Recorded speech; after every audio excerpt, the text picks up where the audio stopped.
नमस्कार दोस्तों, welcome to my YouTube channel. आज मैं आप सभी लोगों के लिए जीके में एक महत्वपूर्ण टॉपिक लेकर आए हूँ। तो देखिए दोस्तों, आज का हमारा टॉपिक है डॉक्टर भीमराव अंबेडकर। आज मैं आप सभी लोगों को डॉक्टर भीमराव अंबेडकर के बारे में संपूर्ण जानकारी दूंगी। तो देखिए दोस्तों, आज का हमारा यह वीडियो जीके के लिए और पॉलिटी में बहुत ही महत्वपूर्ण है, क्योंकि पॉलिटी में डॉक्टर भीमराव अंबेडकर से संबंधित बहुत ही क्वेश्चन पूछे जाते हैं। क्योंकि देखिए दोस्तों, डॉक्टर भीमराव अंबेडकर को संविधान का पिता कहा जाता है। संविधान का जनक डॉक्टर भीमराव अंबेडकर को माना जाता है। इसलिए पॉलिटी में डॉक्टर भीमराव अंबेडकर के जन्म, मृत्यु, इनकी भाषा और इनकी निवास स्थान आदि से संबंधित बहुत ही क्वेश्चन पूछे जाते हैं। तो दोस्तों, आप लोग हमारे इस वीडियो को जरूर देख लीजिए और अपने दोस्तों में भी शेयर कर लीजिए। तो दोस्तों, पहले मैं आप लोगों को उनकी जीवन परिचय के बारे में बता देती हूँ, फिर हम आगे और बात करेंगे उनके बारे में। तो देखिए दोस्तों, पहले आप लोग देखेंगे परिचय, यहाँ हेडिंग डालेंगे, फिर उसके बाद लिखेंगे जन्म। हम आप लोग को बताएंगे कि उनका जन्म, मृत्यु, उनके बचपन का नाम, उनकी पत्नी, माता पिता, सबका नाम बताएंगे। तो दोस्तों, पहले आप लोग जन्म देखेंगे। तो देखिए, डॉक्टर भीमराव अम्बेडकर का जन्म 14 अप्रैल 1891 ईस्वी में महू यानी कि मध्य प्रदेश, इंदौर में जो है ब्रिटिश भारत में हुआ था। डॉक्टर भीमराव अंबेडकर का जन्म 14 अप्रैल 1891 ईस्वी में महू, मध्य प्रदेश, ब्रिटिश भारत में हुआ था, जिसे अब डॉक्टर अंबेडकर नगर के नाम से जाना जाता है। देखिए दोस्तों, डॉक्टर भीमराव अंबेडकर जी का जन्म 14 अप्रैल 1891 ईस्वी में महू यानी कि इंदौर में हुआ था। अब देखिए दोस्तों, महू का अब नाम बदलकर डॉक्टर अंबेडकर नगर रख दिया गया है। महू का नाम अब बदलकर डॉक्टर अंबेडकर नगर रख दिया गया है, क्योंकि वहाँ पे डॉक्टर भीमराव अंबेडकर जी का जन्म हुआ था, इसलिए अब उसका नाम डॉक्टर अंबेडकर नगर रख दिया गया है। फिर देखेंगे दोस्तों हम आगे बचपन का नाम, कि उनके बचपन का नाम क्या था। तो देखिए दोस्तों, डॉक्टर भीमराव अंबेडकर जी के बचपन का नाम भीमा, भीवा और भीमराव था। डॉक्टर भीमराव अंबेडकर के बचपन का नाम भीमा, भीवा और भीमराव था। फिर हम आगे देखेंगे उनकी पत्नी का नाम। तो देखिए दोस्तों, डॉक्टर भीमराव अंबेडकर की 2 पत्नी थी, और हमारे पहली पत्नी का नाम रामाबाई अंबेडकर और दूसरी पत्नी का नाम डॉक्टर सविता अंबेडकर था। डॉक्टर भीमराव अंबेडकर की 2 पत्नियां थीं, जिनमें एक पत्नी रामाबाई अंबेडकर और दूसरा डॉक्टर सविता अंबेडकर थी। तो देखिए दोस्तों, उनकी पत्नियों का नाम रामाबाई अंबेडकर और डॉक्टर सविता अंबेडकर था। फिर हम आगे देखेंगे उनके बच्चे का क्या नाम था। तो डॉक्टर भीमराव अंबेडकर जी के बच्चे का नाम यशवंत साहब अंबेडकर था। भीमराव अंबेडकर जी के बच्चे का नाम यशवंत साहब अंबेडकर था। और देखिए दोस्तों, डॉक्टर भीमराव अंबेडकर की मृत्यु कब हुई थी। तो उनकी मृत्यु 6 दिसंबर 1956 ईस्वी को हुआ था। डॉक्टर भीमराव अंबेडकर जी का मृत्यु 6 दिसंबर 1956 ईस्वी में हुआ था। फिर हम आगे देखेंगे निवास स्थान, कि उनका निवास स्थान कहाँ था। तो दोस्तों, डॉक्टर भीमराव अंबेडकर जी का निवास स्थान राजगिरी, जो मुंबई में है, वहीं पे था। उनका निवास स्थान राजगिरी, मुंबई में था। फिर हम आगे देखेंगे व्यवसाय यानी कि उपाधि, उन्होंने कौन कौन सी उपाधि प्राप्त की थी। तो देखिए दोस्तों, डॉक्टर भीमराव अंबेडकर की उपाधि थी वकील, प्रोफेसर और राजनीतिज्ञ। भीमराव अंबेडकर जी की उपाधि थी वकील, प्रोफेसर और राजनीतिज्ञ। फिर हम आगे देखेंगे धर्म, उनका कौन सा धर्म था, डॉक्टर भीमराव अंबेडकर ने कौन सा धर्म अपनाया था। तो देखिए दोस्तों, डॉक्टर भीमराव अंबेडकर जी का धर्म बौद्ध धर्म था। डॉक्टर भीमराव अंबेडकर जी के धर्म बौद्ध धर्म था। फिर हम आगे देखेंगे शिक्षा, उन्होंने कौन कौन सी शिक्षा ग्रहण की थी। तो देखिए दोस्तों, उनके पास कुल मिलाकर 32 डिग्रियां थी। डॉक्टर भीमराव अंबेडकर के पास 32 डिग्रियां थी और उन्हें 9 भाषाओं का ज्ञान था। तो देखिए दोस्तों, उन्होंने कौन कौन सी शिक्षा प्राप्त की। तो उन्होंने बीए किया, BA, MA, PhD, LLB, MSc, DST और बैरिस्टर एट लॉ इतनी शिक्षा उन्होंने ग्रहण किया था। डॉक्टर भीमराव अंबेडकर ने BA, MA, PhD, LLB, MSc, DST और बैरिस्टर एट लॉ की इतनी शिक्षा उन्होंने ग्रहण की। फिर हम आगे देखेंगे पुरस्कार, तो उन्हें कौन कौन सा पुरस्कार मिला था। तो देखिए दोस्तों, उन्हें 4 पुरस्कार मिला। नंबर 1 हमारा है ahead of their time.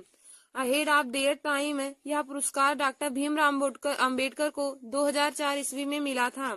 Ahead of their time, यह पुरस्कार डॉक्टर भीमराव अंबेडकर जी को 2004 ईस्वी में मिला। फिर हमारा अगला है बोधिसत्व, तो बोधिसत्व उनको 1995 ईस्वी में मिला। बोधिसत्व पुरस्कार डॉक्टर भीमराव अम्बेडकर को 1995 ईस्वी में मिला। फिर देखिए दोस्तों भारत रत्न, तो भारत रत्न नामक पुरस्कार उन्हें 1990 ईस्वी में मिला था। और देखिए दोस्तों भारत रत्न एक ऐसा पुरस्कार है उनको जो मिला, जो उन्हें मरने के बाद मिला। भारत रत्न उन्हें मरणोपरांत मिलने वाला पुरस्कार था। यदि आपसे पूछे कि कंपटीशन की परीक्षाओं में डॉक्टर भीमराव अम्बेडकर को मरणोपरांत कौन सा पुरस्कार मिला, तो दोस्तों भारत रत्न उन्हें मरने के बाद पुरस्कार मिला था। भारत रत्न ऐसा पुरस्कार था जो उन्हें मरने के बाद मिला था और यह 1990 ईस्वी में मिला था। फिर देखिए दोस्तों हमारा अगला इन्हें कौन पुरस्कार मिला, तो अगला द ग्रेटेस्ट इंडियन पुरस्कार 2012 ईस्वी में मिला था। द ग्रेटेस्ट इंडियन नामक पुरस्कार डॉक्टर भीमराव अम्बेडकर को 2012 ईस्वी में मिला था। द ग्रेटेस्ट इंडियन नामक पुरस्कार डॉक्टर भीमराव अम्बेडकर को 2012 ईस्वी में मिला था। फिर देखिए दोस्तों हमारा अगला है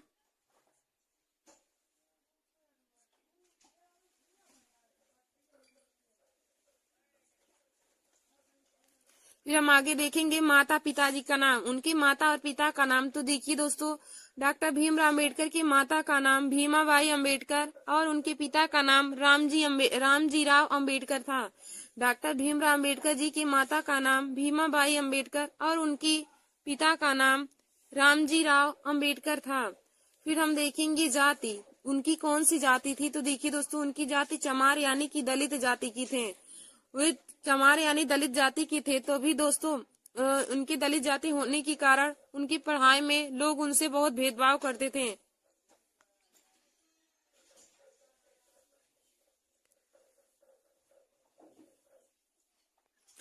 फिर देखिए दोस्तों उनकी चमार जाति होने के कारण लोग उनसे बहुत ही भेदभाव करते थे। उन्हें कमरे में बैठकर पढ़ने नहीं देते थे, बल्कि उन्हें वे खिड़की पर बैठ करके पढ़ते थे। और देखिए दोस्तों फिर हम आगे देखेंगे राष्ट्रीयता, तो उनकी राष्ट्रीयता क्या थी, तो देखिए दोस्तों डॉक्टर भीमराव अम्बेडकर जी की राष्ट्रीयता भारतीय थी। डॉक्टर भीमराव अम्बेडकर जी की राष्ट्रीयता भारतीय थी। फिर हम आगे देखेंगे भाषाओं का ज्ञान, तो देखिए दोस्तों डॉक्टर भीमराव अम्बेडकर जी को 9 भाषाओं का ज्ञान था। भाषाओं का ज्ञान, तो डॉक्टर भीमराव अम्बेडकर जी को 9 भाषाओं का ज्ञान था। फिर हम आगे देखेंगे कि पास की हुई डिग्री, तो उनके पास देखिए दोस्तों उन्होंने 32 डिग्री पास की थी। डॉक्टर भीमराव अम्बेडकर ने 32 डिग्री पास की थी, तो उनके पास 32 डिग्री था और उन्हें 9 भाषाओं का ज्ञान था। फिर हम आगे देखेंगे पार्टी, मतलब डॉक्टर भीमराव अम्बेडकर जी की पार्टी कैसी थी, तो देखिए दोस्तों नंबर 1 है शेड्यूल कास्ट फेडरेशन लेबर, उनकी पार्टी थी शेड्यूल कास्ट फेडरेशन लेबर। और हम दूसरा देखेंगे भारतीय रिपब्लिकन, तो उनकी 2 पार्टियां थी। नंबर 1 थी शेड्यूल कास्ट फेडरेशन लेबर और नंबर दूसरा हमारा भारतीय रिपब्लिकन। तो उनके पास 2 पार्टी थी। Number 1 schedule caste federation labour और हमारे दूसरा था भारतीय रिपब्लिकन। तो इनके पास 2 पार्टियां थी और इन्हें 9 भाषाओं का ज्ञान था और इनके पास 32 डिग्रियां थी। फिर आगे हम देखेंगे दोस्तों पुस्तकें, तो उन्होंने कौन कौन सी पुस्तकें लिखी थी, तो देखिए दोस्तों मूक नायक यह एक साप्ताहिक पत्रिका थी। यह एक साप्ताहिक पुस्तकें थी जिसका इन्होंने 1920 ईस्वी में वर्णन किया था। फिर देखिए दोस्तों हमारा अगला इन्होंने जनता नामक पुस्तकें लिखी, जिसका जनता नामक यह भी एक साप्ताहिक पत्रिका थी जिसका इन्होंने 1930 ईस्वी में लिखा था। जनता नामक साप्ताहिक पत्रिका इन्होंने 1930 ईस्वी में लिखा था। फिर हमारा अगला है द अनचटेबल इन्होंने 1948 ईस्वी में पुस्तकें लिखा था। द अनचटेबल इन्होंने 1948 ईस्वी में लिखा था। फिर हमारा अगला है बुद्ध या कार्ल मार्क्स, तो देखिए दोस्तों बुद्ध या कार्ल मार्क्स नामक पुस्तकें इन्होंने 1956 ईस्वी में इसकी रचना की थी। बुद्ध या कार्ल मार्क्स नामक पुस्तकें 1956 ईस्वी में लिखा था। तो देखिए दोस्तों डॉक्टर भीमराव अम्बेडकर ने कौन कौन सी पुस्तकें लिखी थी, तो हमारा पहला है मूक नायक। तो मूक नायक एक साप्ताहिक पत्रिका थी जिसका इन्होंने 1920 ईस्वी में लिखा था। मूक नायक नामक साप्ताहिक पत्रिका इन्होंने 1920 ईस्वी में जिसका वर्णन किया था। फिर हमारा दूसरा है जनता, तो यह भी एक साप्ताहिक पत्रिका थी जिसका इन्होंने 1930 ईस्वी में वर्णन किया। फिर देखिए दोस्तों हमारा अगला है द अनचटेबल्स। तो द अनचटेबल्स नामक पुस्तकें इन्होंने 1948 ईस्वी में इसकी रचना की थी। और हमारा अगला है बुद्ध या कार्ल मार्क्स नामक पत्रिका। तो देखिए दोस्तों बुद्ध या कार्ल मार्क्स नामक पत्रिका इन्होंने 1956 ईस्वी में इसका वर्णन किया था। फिर हम आगे देखेंगे डॉक्टर भीमराव अम्बेडकर जी की समाधि स्थल का नाम। तो देखिए इनके समाधि स्थल का नाम चैत्य भूमि है और जो मुंबई में बना हुआ है। डॉक्टर भीमराव अम्बेडकर जी का समाधि स्थल मुंबई में बना है और इनकी समाधि स्थल का नाम चैत्य भूमि है। और दोस्तों यदि महात्मा गांधी जी के समाधि स्थल का नाम पूछे तो महात्मा गांधी जी की समाधि स्थल का नाम राजघाट है जो दिल्ली में बना हुआ है। और डॉक्टर भीमराव अम्बेडकर जी के समाधि स्थल का नाम चैत्य भूमि है जो मुंबई में बनाया गया है। फिर हम आगे देखेंगे पूरा नाम। डॉक्टर भीमराव अम्बेडकर जी का पूरा नाम क्या था। तो देखिए दोस्तों भीमराव अम्बेडकर जी का पूरा नाम डॉक्टर भीमराव रामजी अम्बेडकर था। भीमराव अम्बेडकर जी का पूरा नाम डॉक्टर भीमराव रामजी अम्बेडकर था। तो हमने आप लोगों को डॉक्टर भीमराव अम्बेडकर की जीवन परिचय के बारे में बता दिया। तो देखिए दोस्तों उनका जन्म 14 अप्रैल 1891 ईस्वी को महू इंदौर में हुआ था। उनके बचपन का नाम भीमा, भीवा और भीमराव था। उनकी पत्नी का नाम रामाबाई अम्बेडकर और डॉक्टर सविता अम्बेडकर था। उनकी दो पत्नियां थी। देखिए दोस्तों पहली पत्नी का नाम रामाबाई अम्बेडकर और दूसरी पत्नी का नाम डॉक्टर सविता अम्बेडकर था। उनके बच्चे का नाम यशवंत साहब अम्बेडकर था। डॉक्टर भीमराव अम्बेडकर के बच्चे का नाम यशवंत साहब अम्बेडकर था और उनका निवास स्थान राजगृह मुंबई में था। फिर उन्होंने कौन सी उपाधि प्राप्त की। तो देखिए दोस्तों उन्होंने वकील, प्रोफेसर और राजनीतिज्ञ की उपाधि प्राप्त की थी। डॉक्टर भीमराव अम्बेडकर वकील, प्रोफेसर और राजनीतिज्ञ की उपाधि प्राप्त की। फिर हम देखेंगे उन्होंने कौन से धर्म को अपनाया था। तो देखिए दोस्तों महात्मा बुद्ध डॉक्टर भीमराव अम्बेडकर ने बौद्ध धर्म को अपनाया था। और उनकी शिक्षा क्या थी, उन्होंने कौन कौन सी पढ़ाई की। तो उन्होंने BA, MA, PhD, LLB, MSc, DST और बैरिस्टर एट लॉ की शिक्षा प्राप्त की थी। और दोस्तों उनकी उपाधि क्या थी। उनकी उपाधि वकील, प्रोफेसर और राजनीतिज्ञ की थी। उनकी उपाधि वकील, प्रोफेसर और राजनीतिज्ञ की उपाधि उन्होंने प्राप्त की। और उन्होंने BA, MA, PhD, LLB, MSc, DST और बैरिस्टर एट लॉ की शिक्षा ग्रहण की थी। फिर हम आगे देखेंगे पुरस्कार। तो उन्हें कौन कौन सा पुरस्कार मिला था।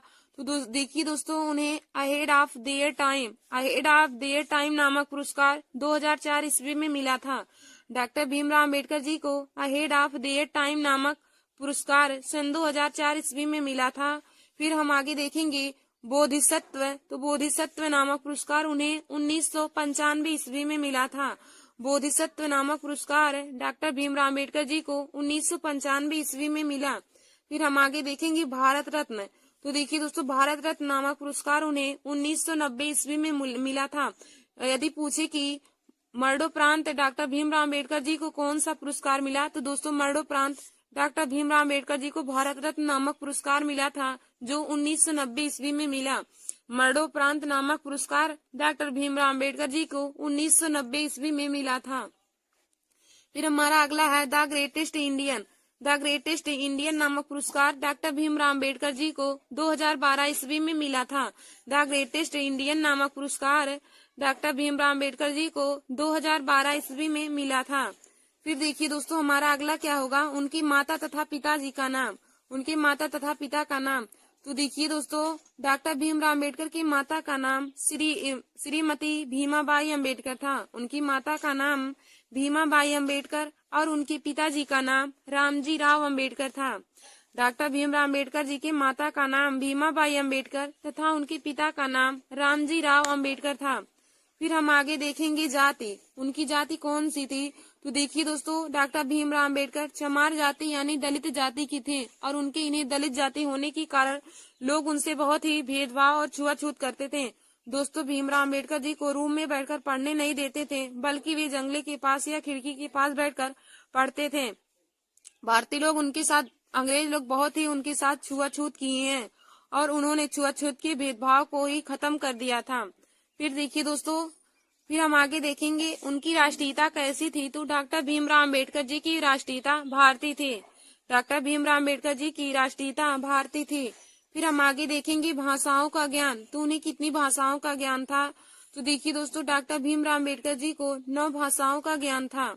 डॉक्टर भीमराव अम्बेडकर जी को 9 भाषाओं का ज्ञान था। फिर हम आगे देखेंगे पास की हुई डिग्री, उन्होंने 32 डिग्रियां पास की थी। डॉक्टर भीमराव अम्बेडकर ने 32 डिग्रियां पास की। फिर हम आगे देखेंगे पार्टी, तो उनकी पार्टी कौन कौन सी थी। तो देखिए दोस्तों, उनकी 2 पार्टियां थी। नंबर 1 की शेड्यूल कास्ट फेडरेशन लेवल, एक पार्टी नंबर 1 हमारा है शेड्यूल कास्ट फेडरेशन लेवल।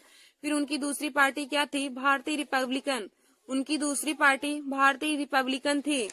फिर दोस्तों हम आगे देखेंगे पुस्तकें, तो उन्होंने कौन कौन सी पुस्तकें की रचना की है। तो देखिए दोस्तों, उन्हें नंबर 1 पुस्तकें उनकी मूक नायक एक साप्ताहिक पुस्तकें है, जिसका उन्होंने 1920 ईस्वी में वर्णन किया है। मूक नायक नामक पुस्तकें उन्होंने 1920 ईस्वी में वर्णन किया है। फिर हमारा दूसरा है जनता, तो जनता नामक साप्ताहिक पुस्तकें उन्होंने 1930 ईस्वी में वर्णन किया है। फिर हमारा अगला है द अनचटेबल्स, तो देखिए दोस्तों, द अनचटेबल्स नामक पुस्तकें उन्होंने 1948 ईस्वी में लिखा है या फिर उसका वर्णन किया है।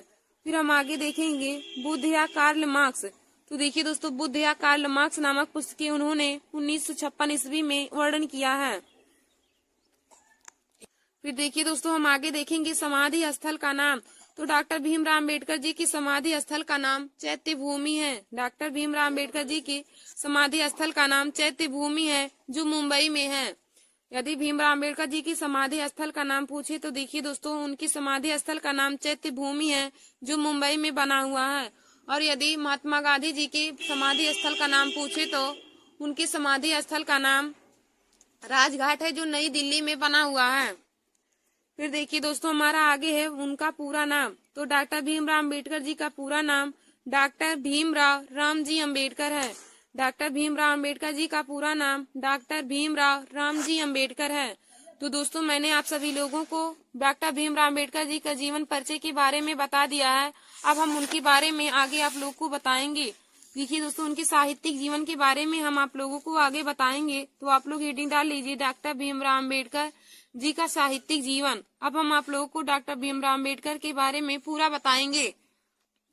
देखिए दोस्तों, भीमराव अम्बेडकर एक भारतीय न्यायविद, अर्थशास्त्री, समाज सुधारक और राजनीतिज्ञ थे। डॉक्टर भीमराव अम्बेडकर एक भारतीय न्यायविद, अर्थशास्त्री, समाज सुधारक और एक राजनीतिज्ञ थे। इन्हें भारत के संविधान का प्रमुख वास्तुकार माना जाता है। डॉक्टर भीमराव अम्बेडकर जी को भारतीय संविधान का मुख्य वास्तुकार माना जाता है।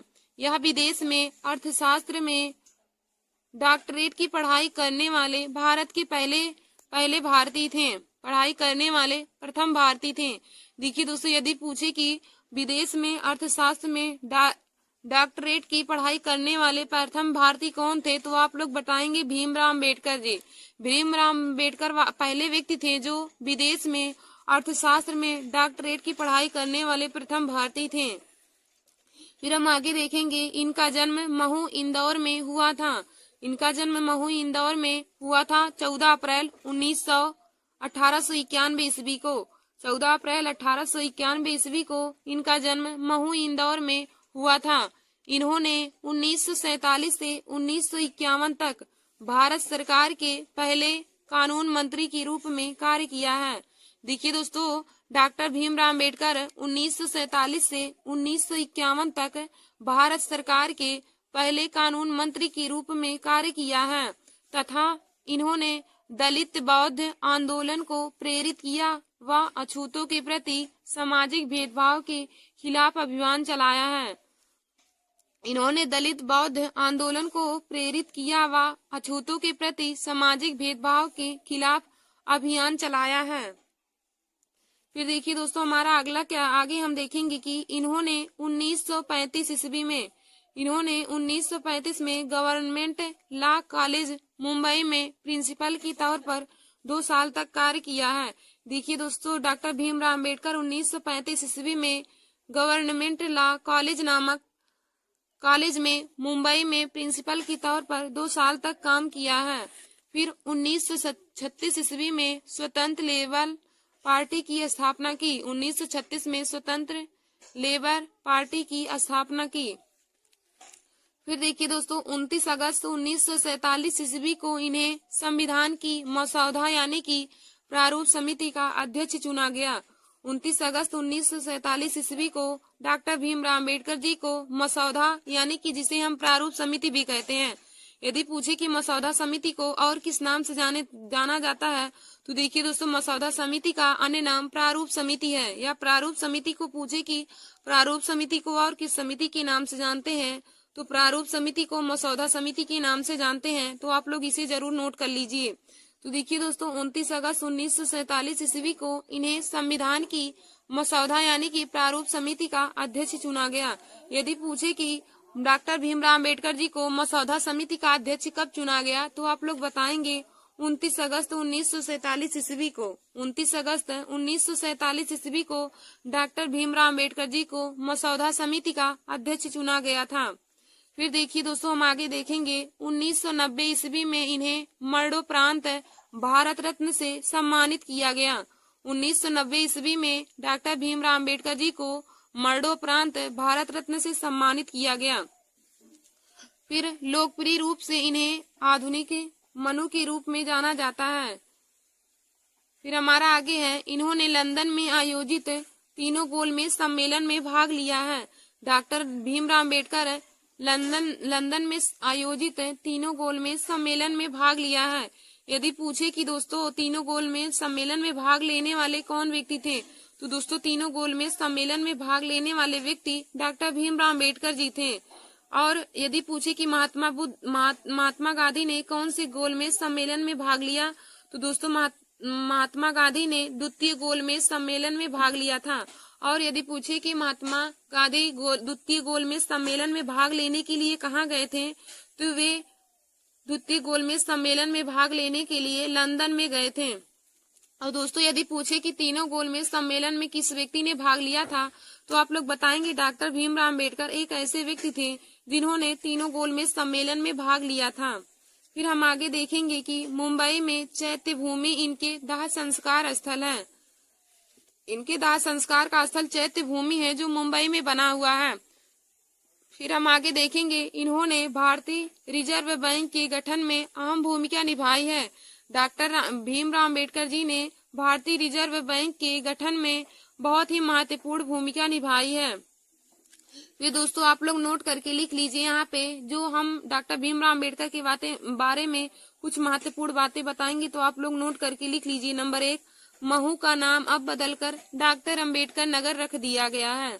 महू का नाम अब बदलकर डॉक्टर अम्बेडकर नगर रख दिया है क्योंकि देखिए दोस्तों महू में डॉक्टर भीमराव अम्बेडकर का जन्म हुआ था। अब महू का नाम बदलकर डॉक्टर अम्बेडकर नगर रख दिया गया है। फिर हम आगे देखेंगे कि दूसरा हमारा महत्वपूर्ण पॉइंट क्या है। भीमराव अम्बेडकर की जयंती को तमिलनाडु में समानता दिवस के रूप में मनाते हैं। डॉक्टर भीमराव अम्बेडकर की जयंती को तमिलनाडु में समानता दिवस के रूप में मनाते हैं। देखिए दोस्तों यदि पूछे कि तमिलनाडु में डॉक्टर भीमराव अम्बेडकर की जयंती को किस रूप में मनाते हैं तो दोस्तों समानता दिवस के रूप में डॉक्टर भीमराव अम्बेडकर की जयंती को तमिलनाडु में मनाया जाता है। फिर देखिए दोस्तों आगे हमारा है कि सरकार द्वारा घोषित पर्यटन सर्किट में 5 शहर हैं। सरकार द्वारा घोषित पर्यटन सर्किट में 5 शहर हैं जिनमें हमारा पहला है जन्मभूमि। तो हम जन्मभूमि देखेंगे तो देखिए दोस्तों वह स्थान जहां मध्य प्रदेश के महू में डॉक्टर भीमराव अम्बेडकर जी का जन्म हुआ था। वह स्थान जहां मध्य प्रदेश के महू में डॉक्टर भीमराव अम्बेडकर जी का जन्म हुआ था। फिर हम अगला देखेंगे शिक्षा भूमि। तो शिक्षा भूमि वह स्थान जहां लंदन में वह स्थान जहां वे ब्रिटेन में पढ़ाई के दौरान रुके थे। डॉक्टर भीमराव अम्बेडकर ब्रिटेन में पढ़ाई के दौरान लंदन में रुके थे तो उस स्थान को शिक्षा भूमि के नाम से जाना जाता है। और देखिए दोस्तों मध्य प्रदेश के महू में डॉक्टर भीमराव अम्बेडकर का जन्म स्थान है तो उसे हम उनकी जन्म भूमि के रूप में जानते हैं। और उनकी शिक्षा भूमि कौन सी है तो शिक्षा भूमि लंदन में वह स्थान है जहां वे ब्रिटेन में पढ़ाई के दौरान रुके थे। फिर हम आगे देखेंगे कि दीक्षा भूमि किसे कहा जाता है।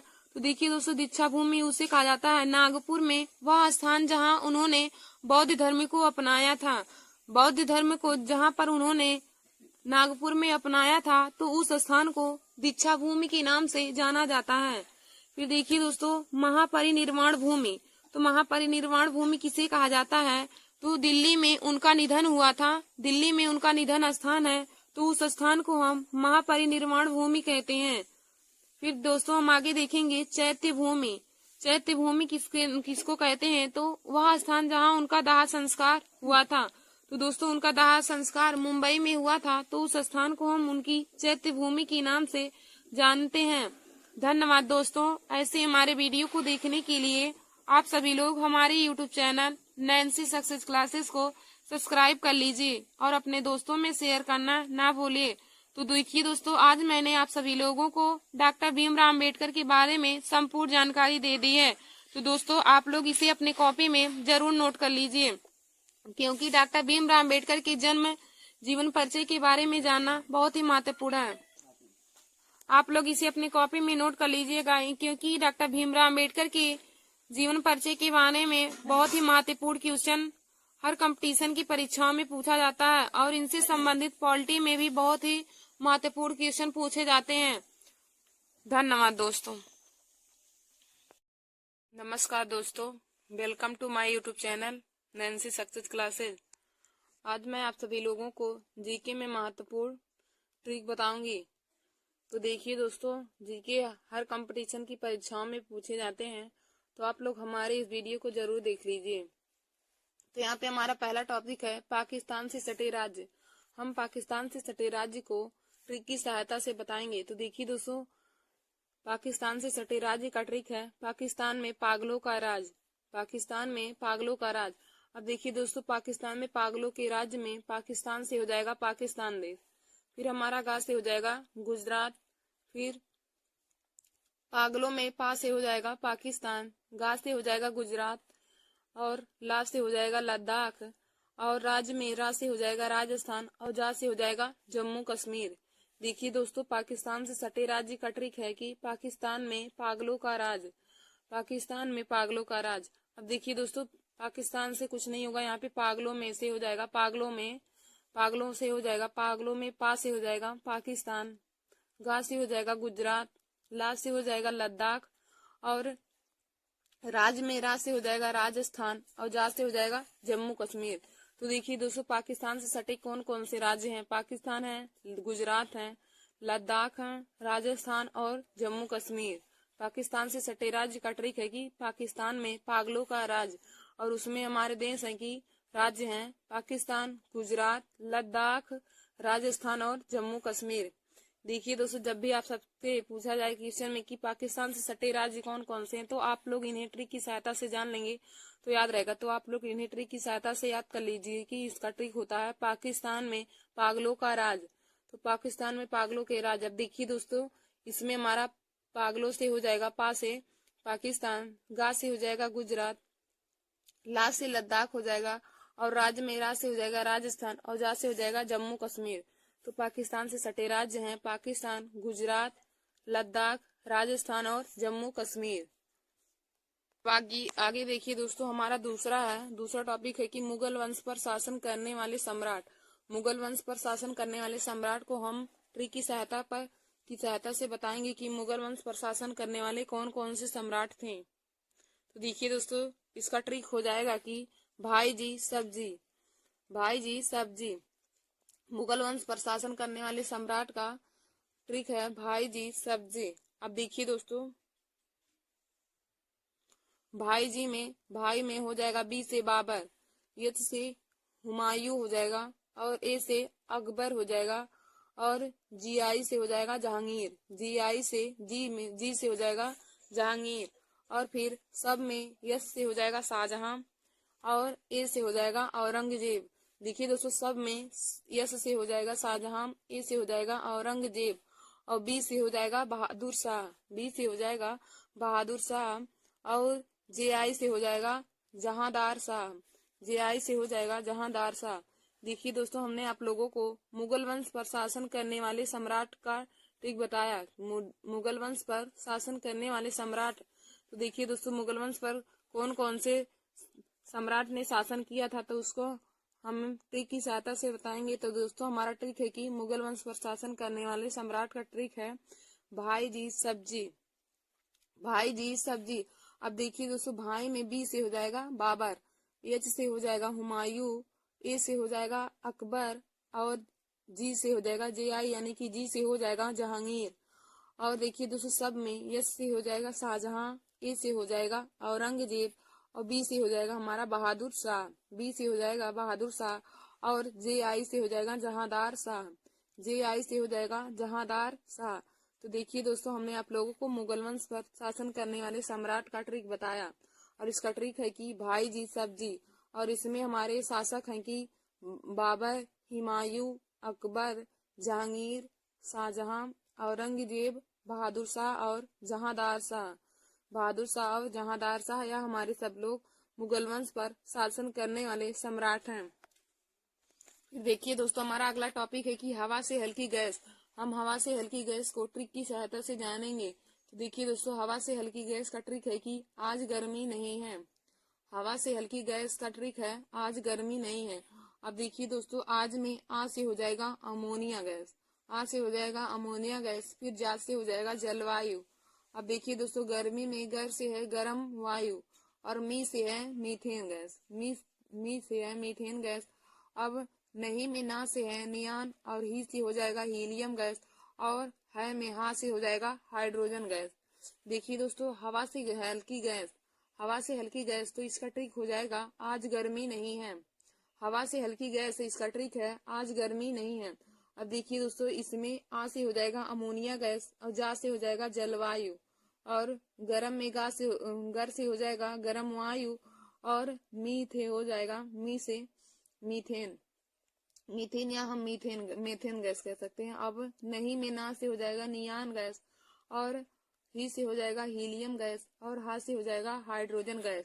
तो देखिए दोस्तों, हवा से हल्की गैस का ट्रिक है कि आज गर्मी नहीं है, और इसमें हमारे कौन कौन सी गैस है, अमोनिया गैस है, जलवाष्प है, गर्म वायु है, मीथेन गैस है, नियान है, हीलियम गैस है, और हाइड्रोजन गैस है, हीलियम और हाइड्रोजन गैस। तो यही हमारे सभी हवा से हल्की गैस हैं, हवा से हल्की गैस। फिर हमारा अगला देखिए दोस्तों है कि महत्वपूर्ण अनुच्छेद। महत्वपूर्ण अनुच्छेद देखिए दोस्तों, हर कंपटीशन की परीक्षा में पूछे जाते हैं। तो हमारा अगला टॉपिक है महत्वपूर्ण अनुच्छेद। तो महत्वपूर्ण अनुच्छेद को ट्रिक की सहायता से ज्ञात करेंगे या फिर ट्रिक की सहायता से उन्हें याद करेंगे। तो देखिए दोस्तों, महत्वपूर्ण अनुच्छेद का ट्रिक है कि प्रधानमंत्री महान कार्य करते हैं सरल, प्रधानमंत्री महान कार्य करते हैं सरल। अब देखिए दोस्तों, प्रधानमंत्री, प्रधानमंत्री से प्रधानमंत्री हो जाएगा जो हमारे आर्टिकल 75 में है। अब देखिए दोस्तों, ये महत्वपूर्ण अनुच्छेद हमारे 75 से लेकर 81 तक दिए गए हैं। महत्वपूर्ण अनुच्छेद 75 से लेकर 81 तक दिए गए हैं। अब हमारा अनुच्छेद 75 में देखिए, प्रधानमंत्री से हो जाएगा प्रधानमंत्री, यानी कि आर्टिकल 75 में प्रधानमंत्री के बारे में बताया गया है। फिर हमारा महान से हो जाएगा महान्यायवादी। अब देखिए दोस्तों, महान्यायवादी आर्टिकल 76 में होता है, और महान्यायवादी यह बहुत ही इंपॉर्टेंट आर्टिकल है। यह हर कंपटीशन की परीक्षाओं में पूछा जाता है, महान्यायवादी किस आर्टिकल से संबंधित है। तो देखिए दोस्तों, महान्यायवादी हमारा आर्टिकल 76 से संबंधित है, महान्यायवादी आर्टिकल 76 से संबंधित है। अब देखिए दोस्तों, हमारा अगला है कार्य। कार्य से हो जाएगा भारत सरकार के कार्य, कार्य से हो जाएगा भारत सरकार के कार्य, और भारत सरकार के कार्य हमारे आर्टिकल 77 में दिए गए हैं। फिर हमारा अगला है करते। तो करते से हो जाएगा प्रधानमंत्री की कर्तव्य, करते से हो जाएगा प्रधानमंत्री की कर्तव्य। तो प्रधानमंत्री के कर्तव्य आर्टिकल 78 में दिया गया है।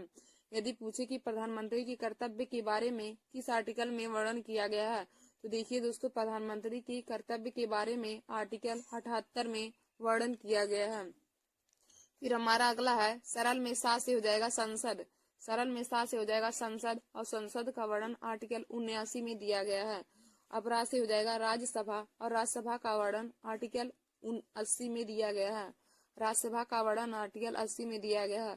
फिर उसके बाद हम देखेंगे ला। तो ला से हो जाएगा लोकसभा, और लोकसभा का वर्णन आर्टिकल 81 में दिया गया है।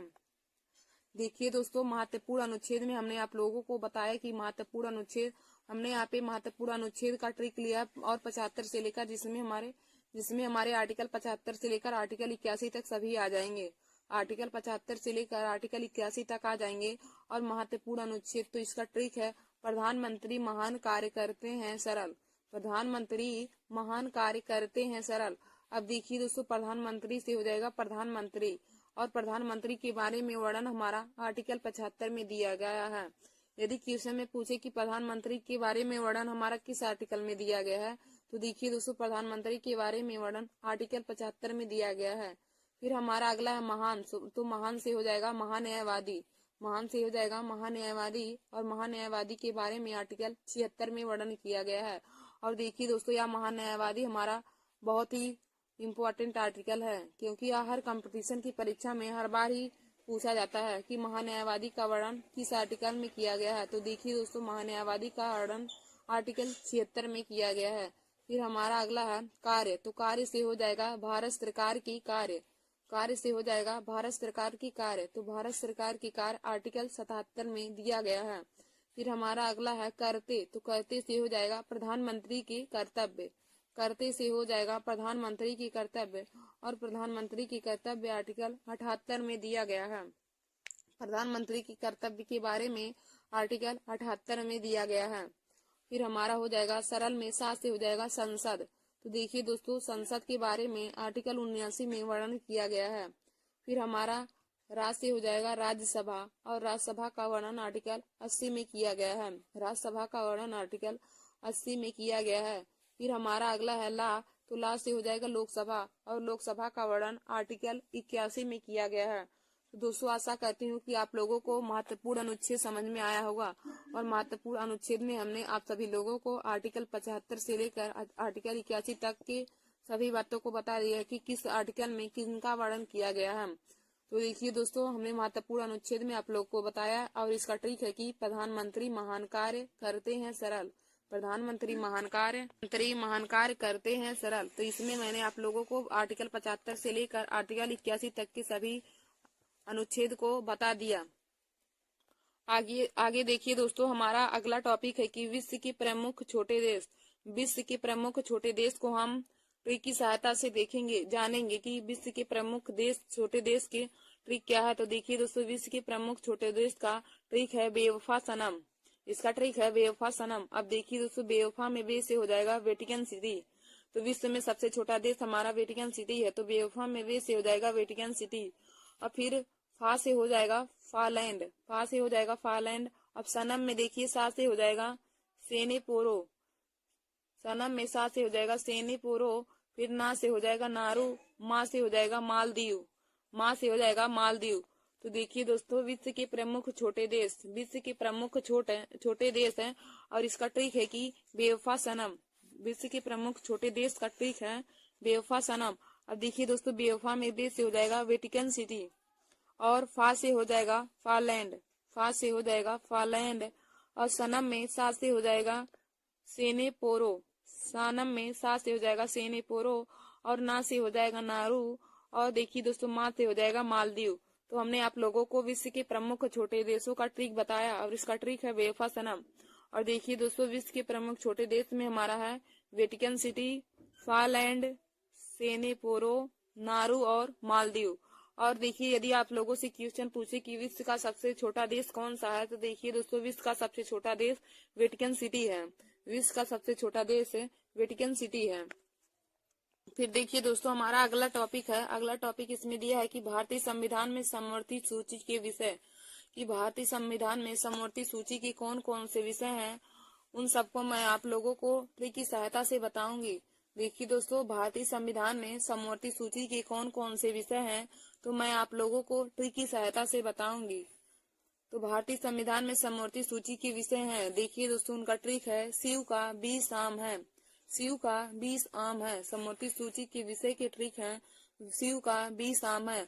अब देखिए दोस्तों, शिव में सी से हो जाएगा शिक्षा, वा से हो जाएगा वन, और का से हो जाएगा कारखाना, बी से हो जाएगा बिजली, और सा से हो जाएगा स्वास्थ्य, और आम में यहाँ से हो जाएगा आर्थिक नियोजन, और माँ से हो जाएगा मजदूर।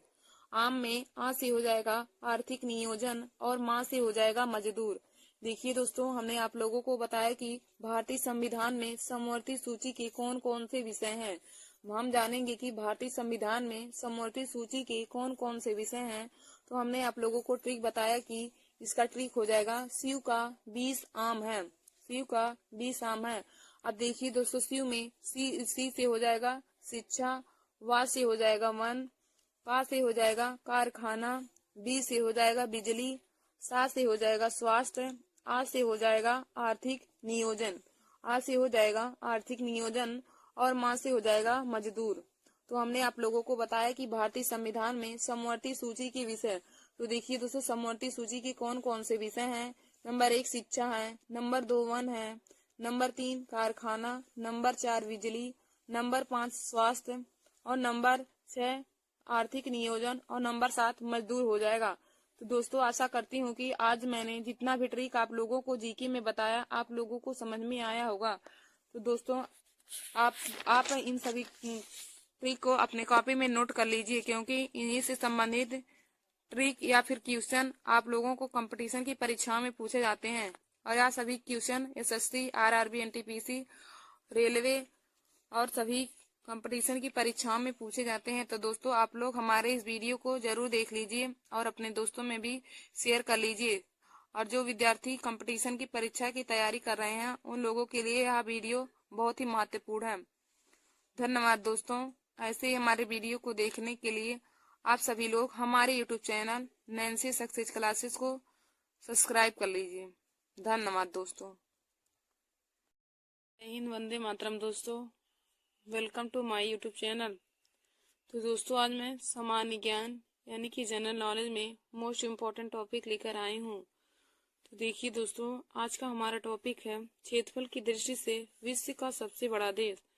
देखिए दोस्तों, क्षेत्रफल की दृष्टि से विश्व का सबसे बड़ा देश को मैं आज आप सभी लोगों को ट्रिक की सहायता से बताऊंगी कि ट्रिक की सहायता से हम क्षेत्रफल की दृष्टि से विश्व के सबसे बड़े देश को कैसे आसानी से याद कर सकते हैं। देखिए दोस्तों, जनरल नॉलेज हर कंपटीशन की परीक्षा में पूछे जाते हैं। तो आप लोग हमारे इस वीडियो को देख लीजिए और अपने दोस्तों में भी शेयर कर लीजिए, ताकि उन तक भी हमारा यह वीडियो पहुंच जाए। तो आज का हमारा टॉपिक है क्षेत्रफल की दृष्टि से विश्व का सबसे बड़ा देश। तो देखिए दोस्तों, क्षेत्रफल की दृष्टि से विश्व के सबसे बड़े देश को मैं आज ट्रिक की सहायता से बताऊंगी। तो हमारा ट्रिक है रुक चीन अब आया भारत। क्षेत्रफल की दृष्टि से विश्व के सबसे बड़ा देश को याद करने का ट्रिक है रुक चीन अब आया भारत। तो देखिए दोस्तों, रुक चीन में रुक, देखिए रुक से हो जाएगा, रुक में रू से हो जाएगा रूस, रुक में रूस से हो जाएगा रूस और का से हो जाएगा कनाडा। तो रूस से हो जाएगा रूस, का से कनाडा हो जाएगा। अब देखिए दोस्तों, चीन में चीन से पूरा हो जाएगा चीन देश। फिर अब में आ से हो जाएगा अमेरिका, अब में आ से हो जाएगा अमेरिका और बाद से हमारा हो जाएगा ब्राजील देश, बाद से ब्राजील है। फिर आया में बड़ा आ से हो जाएगा ऑस्ट्रेलिया और यहाँ से कुछ नहीं होगा, आया में आ से हो जाएगा ऑस्ट्रेलिया। और देखिए दोस्तों, भारत में भारत से हो जाएगा हमारा भारत देश। तो देखिए दोस्तों, क्षेत्रफल की दृष्टि से विश्व का सबसे बड़ा देश, तो इसका ट्रिक है रुक चीन अब आया भारत, रुक चीन अब आया भारत। तो रुक में रूस से हो जाएगा रूस, का से हो जाएगा कनाडा, रुक में रूस से हो जाएगा रूस और का से हो जाएगा कनाडा। अब चीन से हमारा चीन देश हो जाएगा। अब में आ से हो जाएगा अमेरिका, बाद से हो जाएगा ब्राजील, अब में आ से अमेरिका हो जाएगा और बाद से ब्राजील हो जाएगा। आया में बड़ा आ से हो जाएगा ऑस्ट्रेलिया और भारत से हमारा भारत देश हो जाएगा। देखिए दोस्तों, क्षेत्रफल की दृष्टि से विश्व का सबसे बड़ा देश, इसको मैंने आप लोगों को ट्रिक की सहायता से बताया। तो ट्रिक था रुक चीन अब आया भारत, रुक चीन अब आया भारत। तो देखिए दोस्तों, रूस में रूस से हो जाएगा रूस, का से हो जाएगा कनाडा, चीन से चीन हो जाएगा, आ से अमेरिका हो जाएगा, बाद से ब्राजील और बड़ा से ऑस्ट्रेलिया और भारत से हमारा भारत ही हो जाएगा। तो देखिए दोस्तों, यदि क्षेत्रफल की दृष्टि से पूछे कि भारत कौन से स्थान पे है, तो क्षेत्रफल की दृष्टि से भारत हमारा 7वें स्थान पे है। क्षेत्रफल की दृष्टि से भारत 7वें स्थान पे है। और क्षेत्रफल की दृष्टि से भारत का पहला राज्य हमारा रूस हो जाएगा, दूसरा कनाडा, तीसरा चीन, चौथा अमेरिका, पांचवा ब्राजील, छठवां ऑस्ट्रेलिया और 7वें स्थान पे हमारा भारत देश है। क्षेत्रफल की दृष्टि से भारत विश्व में 7वें स्थान पर है और पहले स्थान पे रूस है, दूसरे पे कनाडा, तीसरे पे चीन हो जाएगा, चौथे पे अमेरिका, पांचवें पे ब्राजील और छठवें पे ऑस्ट्रेलिया और 7वें पे हमारा भारत देश है। तो देखिए दोस्तों, मैंने आप लोगों को आज क्षेत्रफल की दृष्टि से विश्व का सबसे बड़ा देश को ट्रिक की सहायता से बता दिया है। तो हमारा ट्रिक है रुक चीन अब आया भारत। फिर हमारा दोस्तों अगला टॉपिक है कि गंगा नदी में मिलने वाली नदियां। गंगा नदी में कौन कौन सी नदियां जाकर मिलती हैं, तो उसको मैं आप लोगों को ट्रिक की सहायता से बताऊंगी कि गंगा नदी में कौन कौन सी नदियां जाकर मिलती हैं। तो दोस्तों, गंगा नदी में मिलने वाली नदियां का ट्रिक है यशोदा को राम सा कंगन चाहिए। यशोदा को राम सा कंगन चाहिए। तो इसका ट्रिक है यशोदा को राम सा कंगन चाहिए। अब देखिए दोस्तों, यशोदा में या से हो जाएगा यमुना नदी। यशोदा में या से हो जाएगा यमुना नदी, और सा से हो जाएगा सोन नदी, दा से हो जाएगा दामोदर नदी। यशोदा में या से हो जाएगा यमुना नदी, सा से हो जाएगा सोन नदी, और दा से हो जाएगा दामोदर नदी। फिर दोस्तों, को से हो जाएगा कोसी नदी। को से हो जाएगा कोसी नदी। फिर राम से हो जाएगा राम गंगा नदी। राम से हो जाएगा राम गंगा नदी, और सा से हो जाएगा शारदा नदी। सा से शारदा नदी, का से करनैली नदी, और गा से हो जाएगा गंडक नदी। गा से हो जाएगा गंडक नदी, का से हो जाएगा करनैली नदी। आप लोगों को बताया कि गंगा नदी में मिलने वाली प्रमुख नदियां। तो गंगा नदी में मिलने वाली प्रमुख नदियों का ट्रिक है यशोदा को राम सा कंगन चाहिए। यशोदा को राम सा कंगन चाहिए। अब यशोदा में या से हो जाएगा यमुना नदी, सा से हो जाएगा सोन नदी, दा से हो जाएगा दामोदर नदी, को से हो जाएगा कोसी नदी। को से हो जाएगा कोसी नदी। राम से हो जाएगा राम गंगा नदी, सा से हो जाएगा शारदा नदी, का से हो जाएगा करनाली नदी, और गा से हो जाएगा गंडक नदी। तो देखिए दोस्तों, आज मैंने आप लोगों को सामान्य ज्ञान में क्षेत्रफल की दृष्टि से विश्व के सबसे बड़े देश को और गंगा नदी में मिलने वाली प्रमुख नदियों को ट्रिक की सहायता से बता दिया है। तो देखिए दोस्तों, क्षेत्रफल की दृष्टि से विश्व के सबसे बड़ा देश का ट्रिक था कि रुक चीन अब आया भारत। इसका ट्रिक है रुक चीन अब आया भारत। तो देखिए दोस्तों, रुक चीन अब आया भारत में हमारा पहला हो जाएगा रूस, दूसरा कनाडा। क्षेत्रफल की दृष्टि से सबका क्रम है, पहले स्थान पे है रूस, फिर हमारा दूसरा देश है कनाडा, तीसरा है चीन, चौथा है अमेरिका, पांचवें स्थान पे ब्राजील है, छठवें स्थान पे ऑस्ट्रेलिया, और सातवें स्थान पे हमारा भारत देश है। तो दोस्तों, यदि पूछे क्वेश्चन में आप लोगों को कि क्षेत्रफल की दृष्टि से भारत का विश्व में कौन सा स्थान है, तो दोस्तों क्षेत्रफल की दृष्टि से भारत का विश्व में 7वां स्थान हो जाएगा। पहले स्थान पे रूस है, दूसरे पे कनाडा, तीसरे पे चीन, चौथे पे अमेरिका, पांचवे पे ब्राजील, छठवें पे ऑस्ट्रेलिया, और सातवें पे हमारा भारत देश है। फिर हमारा अगला टॉपिक है, हमने बताया आप लोगों को कि गंगा नदी में मिलने वाली प्रमुख नदियां। तो गंगा नदी में कौन कौन सी नदियां मिलती हैं, उसको मैं ट्रिक की सहायता से आप लोग को बताऊंगी। तो इसका ट्रिक है यशोदा को राम सा कंगन चाहिए। अब इसमें है दोस्तों यमुना नदी, सोन नदी, दामोदर नदी, कोसी नदी, फिर राम गंगा नदी, शारदा नदी, करनाली नदी, और गंडक नदी। तो दोस्तों, आज मैंने आप सभी लोगों को जीके में बहुत ही महत्वपूर्ण टॉपिक बताया है। तो दोस्तों, ऐसे ही हमारे वीडियो को देखने के लिए आप सब लोग हमारे YouTube channel Nancy success classes को सब्सक्राइब कर लीजिए, और दोस्तों में लाइक और शेयर करना ना भूलिए। धन्यवाद दोस्तों।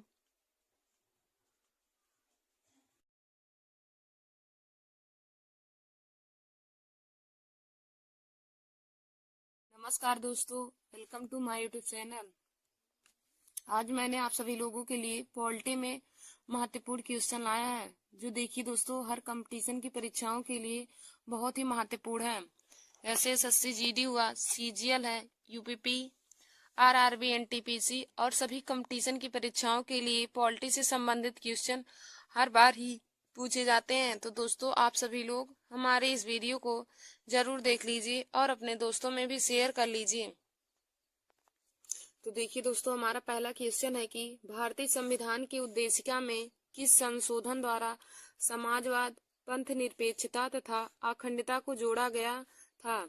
भारतीय संविधान की उद्देशिका में किस संविधान संशोधन द्वारा समाजवाद, पंथ निरपेक्षता तथा अखंडता को जोड़ा गया था। तो देखिए दोस्तों, 42वें संविधान संशोधन के द्वारा भारतीय संविधान की उद्देशिका में समाजवाद, पंथ निरपेक्षता तथा अखंडता को जोड़ा गया था। फिर हमारा अगला क्वेश्चन है कि भारतीय संविधान के अधिकार के स्रोत कौन से हैं। भारतीय संविधान के अधिकार के स्रोत कौन से हैं। तो देखिए दोस्तों, हम भारत के लोग यही भारतीय संविधान के अधिकार का स्रोत हैं। हम भारत के लोग यही भारतीय संविधान के अधिकार का स्रोत हैं। फिर हमारा अगला क्वेश्चन है कि भारत के संविधान की प्रस्तावना में प्रयुक्त स्वतंत्रता, समानता व बंधुत्व शब्द किस क्रांति से प्रेरित है। भारत के संविधान की प्रस्तावना में प्रयुक्त स्वतंत्रता, समानता व बंधुत्व शब्द किस क्रांति से प्रेरित है। तो देखिए दोस्तों, फ्रांस की क्रांति से भारत की संविधान की प्रस्तावना में प्रयुक्त स्वतंत्रता, समानता व बंधुत्व लिया गया है। फिर देखिए दोस्तों, हमारा अगला क्वेश्चन है कि भारत की संविधान की प्रस्तावना में प्रयुक्त स्वतंत्रता, समानता व बंधुत्व शब्द किस क्रांति से प्रेरित है। तो इसका राइट आंसर हो जाएगा फ्रांस की क्रांति से। फ्रांस की क्रांति से भारत की संविधान में स्वतंत्रता, समानता व बंधुत्व की क्रांति प्रेरित है। फिर हमारा अगला क्वेश्चन है कि संविधान की प्रस्तावना का विधिक स्वरूप क्या है। संविधान की प्रस्तावना का विधिक स्वरूप क्या है। तो देखिए दोस्तों, संविधान की प्रस्तावना का विधिक स्वरूप है यह लागू नहीं किया जा सकता है। यह लागू नहीं किया जा सकता है, यह संविधान की प्रस्तावना का विधिक स्वरूप है।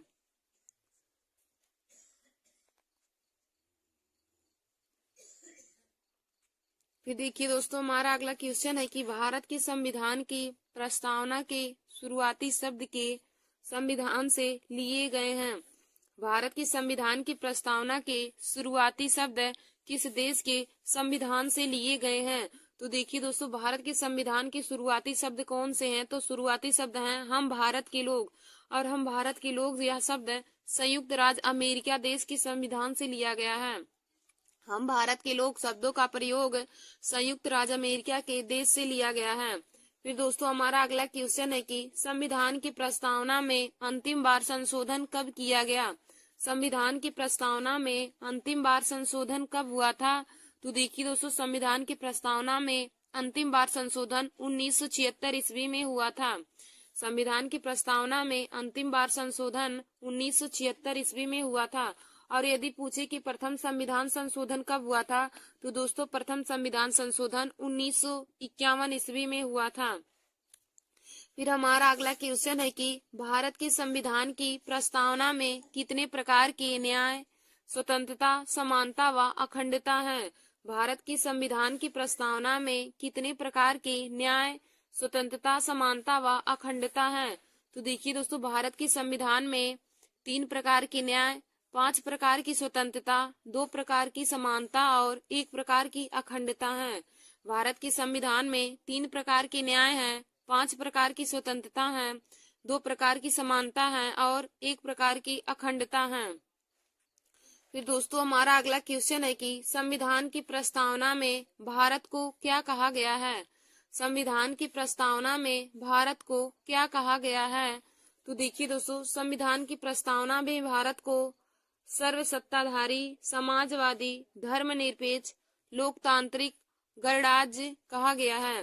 भारत की संविधान की प्रस्तावना में भारत को सर्वसत्ताधारी, समाजवादी, धर्मनिरपेक्ष, लोकतांत्रिक और गणराज्य कहा गया है।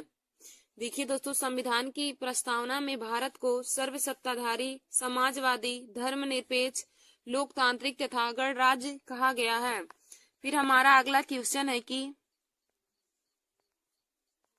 फिर देखिए दोस्तों, हमारा अगला क्वेश्चन है कि संविधान की प्रस्तावना में प्रयुक्त शब्द सेक्युलर को क्या अर्थ है। भारत की संविधान की प्रस्तावना में प्रयुक्त शब्द सेक्युलर का क्या अर्थ है। तो देखिए दोस्तों, सेक्युलर का अर्थ है सभी नागरिकों को धर्म एवं उपासना की स्वतंत्रता। सभी नागरिकों को धर्म एवं उपासना की स्वतंत्रता। फिर हमारा अगला क्वेश्चन है कि संविधान सभा में राज्य के नीति निदेशक सिद्धांत की धारणा कहाँ के संविधान से ली गई है, या फिर किस देश के संविधान से लिया गया है।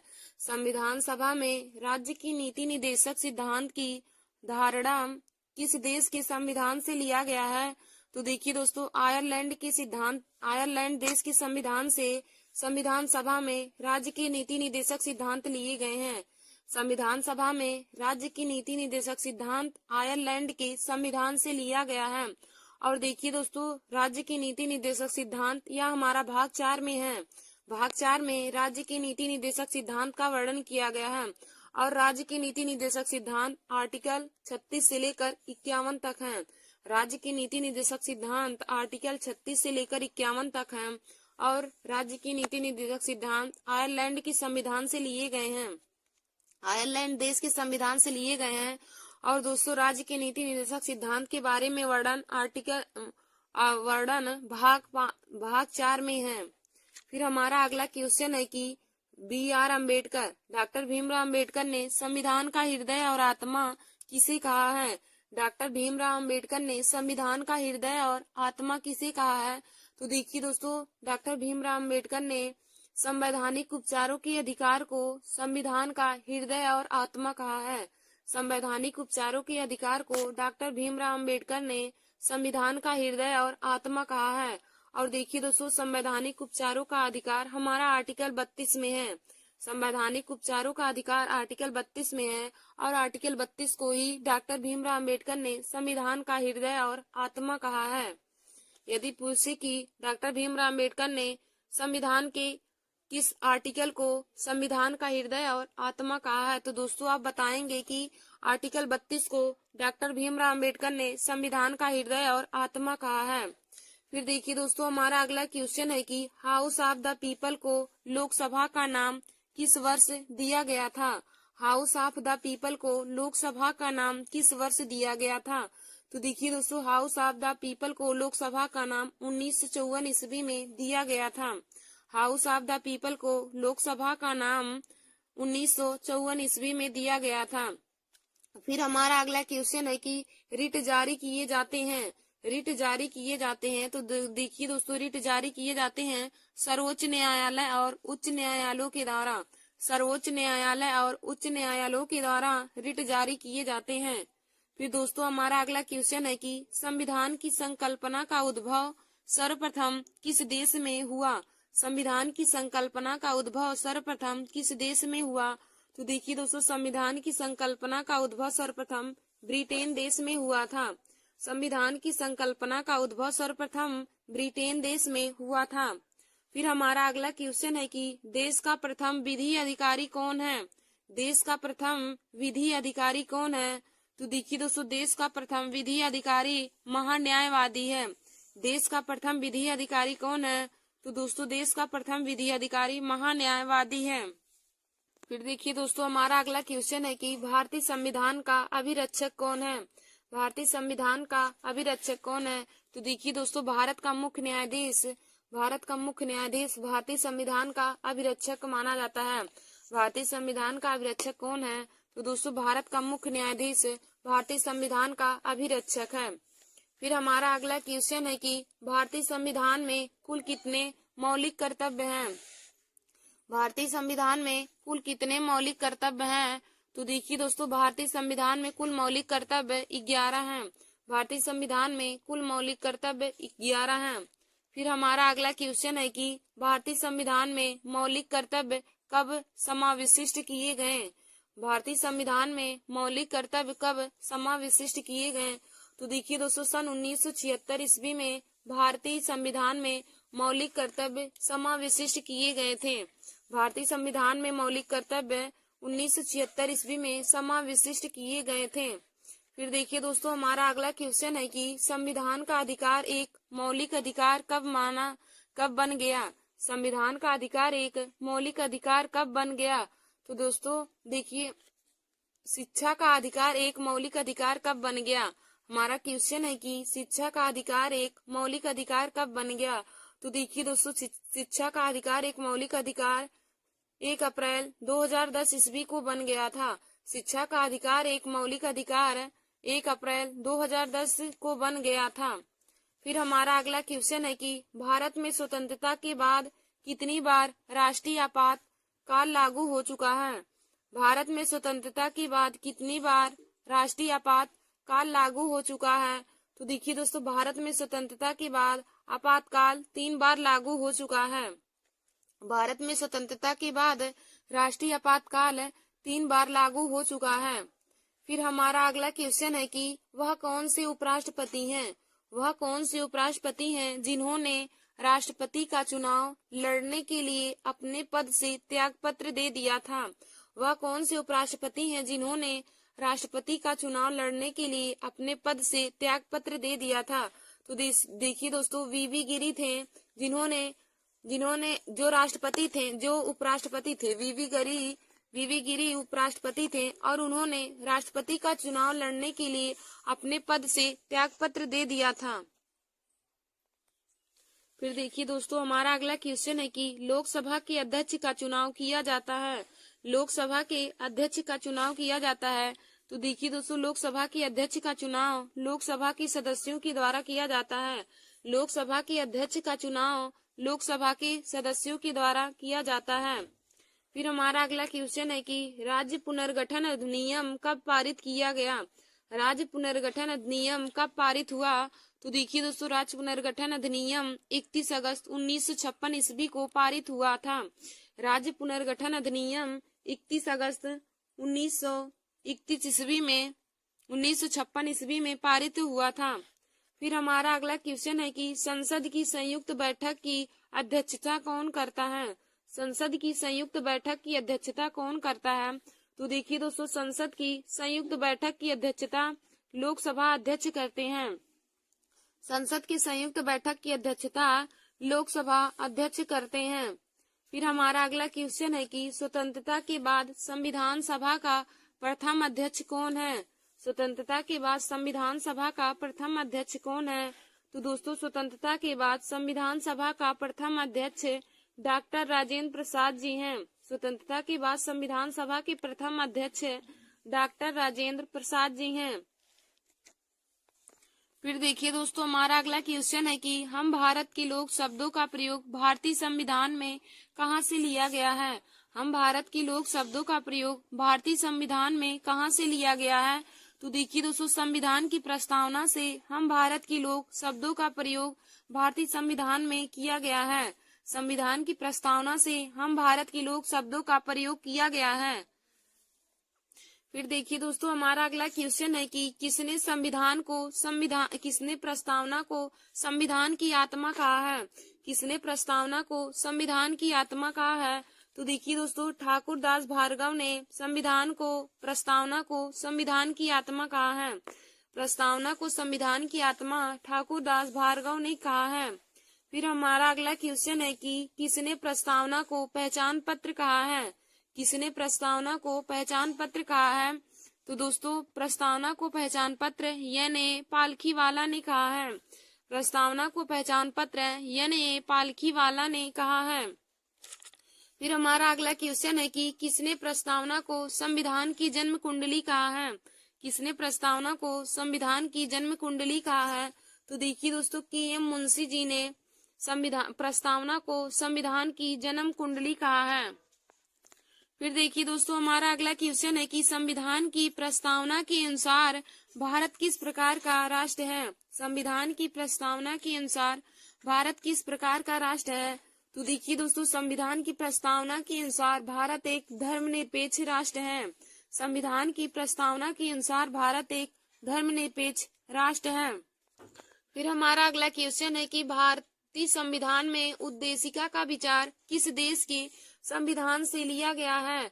भारतीय संविधान में उद्देशिका का विचार किस देश के संविधान से लिया गया है? तो देखिए दोस्तों, भारतीय संविधान में उद्देशिका का विचार संयुक्त राज्य अमेरिका यानी कि यूएसए से लिया गया है। भारतीय संविधान में उद्देशिका का विचार संयुक्त राज्य अमेरिका यानी कि यूएसए से लिया गया है।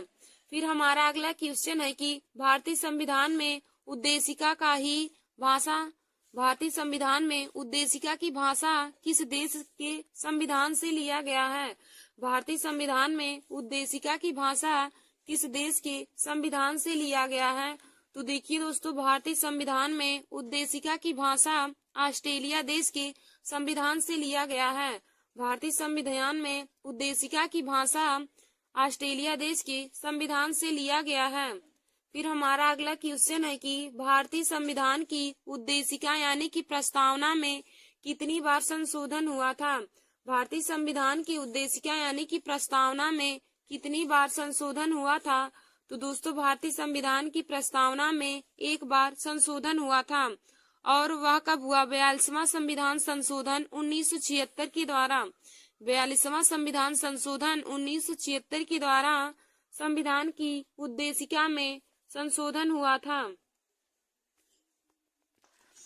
धन्यवाद दोस्तों। ऐसे ही हमारे वीडियो को देखने के लिए और जीके और पॉलिटी के और सभी इम्पोर्टेंट क्वेश्चन को पाने के लिए आप सभी लोग हमारे YouTube channel Nancy success classes को सब्सक्राइब कर लीजिए और अपने दोस्तों में शेयर करना ना भूलिए। देखिए दोस्तों, आज का जो हमारा यह वीडियो पॉलिटी का है, यह हर कंपटीशन की परीक्षा के लिए बहुत ही महत्वपूर्ण है। जैसे एसएससी जीडी का पेपर हो रहा, उसमें भी पॉलिटी से संबंधित हर क्वेश्चन पूछे जाते हैं। और दोस्तों जीडी हुआ, सीजीएल हुआ, यूपीपी है, आरआरबी, एनटीपीसी है, ग्रुप डी, सभी कंपटीशन की परीक्षाओं के लिए बहुत ही महत्वपूर्ण है। तो आप लोग हमारे इस वीडियो को जरूर देख लीजिएगा। धन्यवाद दोस्तों। नमस्कार दोस्तों, welcome to my YouTube channel. आज मैं आप सभी लोगों को जीके में राष्ट्रपति से संबंधित महत्वपूर्ण अनुच्छेद के बारे में बताऊंगी। देखिए दोस्तों, राष्ट्रपति से संबंधित अनुच्छेद हर कंपटीशन की परीक्षाओं में पूछे जाते हैं। तो आज मैं राष्ट्रपति से संबंधित अनुच्छेद को आप लोगों को ट्रिक की सहायता से बताऊंगी। देखिए दोस्तों, आज का हमारा यह टॉपिक है group D, RRB, NTPC, SSC, UPP और सभी कंपटीशन की परीक्षाओं के लिए बहुत ही महत्वपूर्ण है। देखिए दोस्तों, ये पॉलिटी में राष्ट्रपति से संबंधित महत्वपूर्ण अनुच्छेद हर बार ही पूछे जाते हैं। और देखिए दोस्तों, राष्ट्रपति को हम क्या कहते हैं? तो राष्ट्रपति भारत का प्रथम नागरिक होता है। यदि क्वेश्चन में पूछे कि भारत का प्रथम नागरिक किसे कहा जाता है, तो आप बताएंगे कि भारत का प्रथम नागरिक राष्ट्रपति को ही कहा जाता है। और देखिए दोस्तों, तीनों सेनाओं का कमांडर भी राष्ट्रपति को कहा जाता है। तो हम आज आप लोगों को राष्ट्रपति से संबंधित अनुच्छेद को ट्रिक की सहायता से बताएंगे। तो देखिए दोस्तों, हमारा ट्रिक क्या है? पकानी कोका द्वयोदशम। राष्ट्रपति से संबंधित अनुच्छेद है पकानी कोका द्वयोदशम। तो दोस्तों इसका ट्रिक हो जाएगा पकानी कोका द्वयोदशम। और देखिए दोस्तों, पकानी कोका द्वयोदशम में हमारा आर्टिकल 52 से लेकर आर्टिकल 61 तक है, यानी कि राष्ट्रपति के बारे में वर्णन, राष्ट्रपति के पद से लेकर उसकी शपथ, योग्यताएं, कार्यकाल और महाभियोग सभी हमारा आर्टिकल 52 से लेकर आर्टिकल 61 तक दिए गए हैं। तो दोस्तों, राष्ट्रपति से संबंधित अनुच्छेद का ट्रिक है पकानी कोका द्वयोदशम। अब देखिए दोस्तों, पकानी में पास ही हो जाएगा राष्ट्रपति का पद। राष्ट्रपति के पद के बारे में उल्लेख आर्टिकल 52 में दिया है। और फिर का से हो जाएगा कार्यपालिका का प्रधान। राष्ट्रपति कार्यपालिका का प्रधान, यह आर्टिकल 53 में दिया गया है। फिर उसके बाद देखिए दोस्तों, नी से हो जाएगा निर्वाचन, यानी कि राष्ट्रपति का निर्वाचन आर्टिकल 54 में दिया गया है। अब फिर देखिए दोस्तों, कोका में को से हो जाएगा कोटा, यानी कि रीति। तो राष्ट्रपति की कोटा के बारे में आर्टिकल 55 में दिया है। फिर का से हो जाएगा कार्यकाल। तो राष्ट्रपति का कार्यकाल आर्टिकल 56 में दिया गया है। फिर अब देखिए दोस्तों, दुइयों में दा से हो जाएगा दोबारा नियुक्ति, यानी कि राष्ट्रपति की दोबारा नियुक्ति आर्टिकल 57 में दिया गया है। राष्ट्रपति की दोबारा नियुक्ति आर्टिकल 57 में दिया गया है। फिर दुइयों में यो से हो जाएगा योग्यताएं। राष्ट्रपति की योग्यताएं के बारे में वर्णन आर्टिकल 58 में दिया गया है। फिर देखिए दोस्तों, दसम में दा से हो जाएगा राष्ट्रपति के पद के लिए शर्तें। राष्ट्रपति के पद के लिए शर्तें, तो राष्ट्रपति के पद के लिए शर्तें आर्टिकल 59 में दिया गया है। अब दसम में सा से हो जाएगा शपथ। राष्ट्रपति को शपथ देखिए दोस्तों आर्टिकल 60 में दिलाया जाता है। राष्ट्रपति को शपथ है आर्टिकल 60 में दिलाया जाता है। फिर माँ से हो जाएगा महाभियोग। माँ से हो जाएगा महाभियोग। और दोस्तों देखिए, महाभियोग के बारे में वर्णन आर्टिकल 61 में दिया गया है। और यह बहुत ही महत्वपूर्ण क्वेश्चन है कि आर्टिकल किसमें महाभियोग के बारे में वर्णन दिया गया है। उसमें पूछा है कि क्वेश्चन हमारा पूछा जाता है कि महाभियोग के बारे में वर्णन आर्टिकल किस में दिया है। तो हमें 4 ऑप्शन दिया रहेगा, तो उसमें से एक ऑप्शन आर्टिकल 61 रहेगा। तो दोस्तों, महाभियोग के बारे में वर्णन आर्टिकल 61 में दिया गया है। और एक आर्टिकल हमारा जो होता है कि डॉक्टर भीमराव अम्बेडकर ने किस आर्टिकल को संविधान की आत्मा कहा है। तो दोस्तों, आर्टिकल 32 को डॉक्टर भीमराव अम्बेडकर ने संविधान की आत्मा कहा है। यह भी क्वेश्चन बहुत ही बार ही कंपटीशन की परीक्षाओं में पूछा जाता है। और दोस्तों एक आर्टिकल हमारा आर्टिकल 76 है, जिसमें महान्यायवादी के बारे में बताया जाता है। वह भी हमारा क्वेश्चन हर बार ही कंपटीशन की परीक्षाओं में पूछे जाता है। तो देखिए दोस्तों, हमने आज आप सभी लोगों को राष्ट्रपति से संबंधित अनुच्छेद को ट्रिक की सहायता से बताया है। तो हमारा जीके का ट्रिक क्या है? पकानी कोका दुयोदशम। पकानी कोका दुयोदशम, इसमें आर्टिकल 52 से लेकर आर्टिकल 61 तक के सभी अनुच्छेद दिए हैं, जिसमें राष्ट्रपति के पद से लेकर राष्ट्रपति की योग्यताएं, शर्तें, राष्ट्रपति की शपथ, राष्ट्रपति की योग्यताएं के बारे में वर्णन है। तो दोस्तों पकाने में पास से हो जाएगा राष्ट्रपति का पद। तो राष्ट्रपति के पद के बारे में वर्णन आर्टिकल 52 में दिया है। और फिर का से हो जाएगा कार्यपालिका का प्रधान। तो कार्यपालिका का प्रधान आर्टिकल 53 में दिया है। अपनी से हो जाएगा दोस्तों निर्वाचन। तो निर्वाचन आर्टिकल 54 में दिया है। फिर देखिए दोस्तों कोका में कोटा से हो जाएगा, कोटा के बारे में वर्णन आर्टिकल 55 में दिया है। फिर देखिए दोस्तों फिर का से हो जाएगा कार्यकाल। राष्ट्रपति का कार्यकाल आर्टिकल 56 में दिया है। और देखिए दोस्तों यदि पूछे कि राष्ट्रपति का कार्यकाल कितने वर्ष होता है, तो राष्ट्रपति का कार्यकाल 5 वर्ष के लिए होता है। फिर देखिए दोस्तों दुइयों में दास से हो जाएगा दोबारा नियुक्ति। राष्ट्रपति की दोबारा नियुक्ति, तो दोबारा नियुक्ति के बारे में वर्णन आर्टिकल 57 में दिया गया है। फिर यो से हो जाएगा योग्यताएं। राष्ट्रपति की योग्यताएं आर्टिकल 58 में दिया गया है। फिर देखिए दोस्तों दसम में दा से हो जाएगा राष्ट्रपति के पद के लिए शर्तें। तो राष्ट्रपति के पद के लिए शर्तें आर्टिकल 59 में दिया गया है। फिर 7 से हो जाएगा शपथ। तो राष्ट्रपति को शपथ दोस्तों आर्टिकल 60 में दिलाई जाती है। यदि पूछे कि राष्ट्रपति को शपथ किस आर्टिकल में दिलाई जाती है, तो आप बताएंगे राष्ट्रपति को शपथ आर्टिकल 60 में दिलाई जाती है। फिर दोस्तों मां से हो जाएगा महाभियोग। राष्ट्रपति को महाभियोग आर्टिकल 61 में है।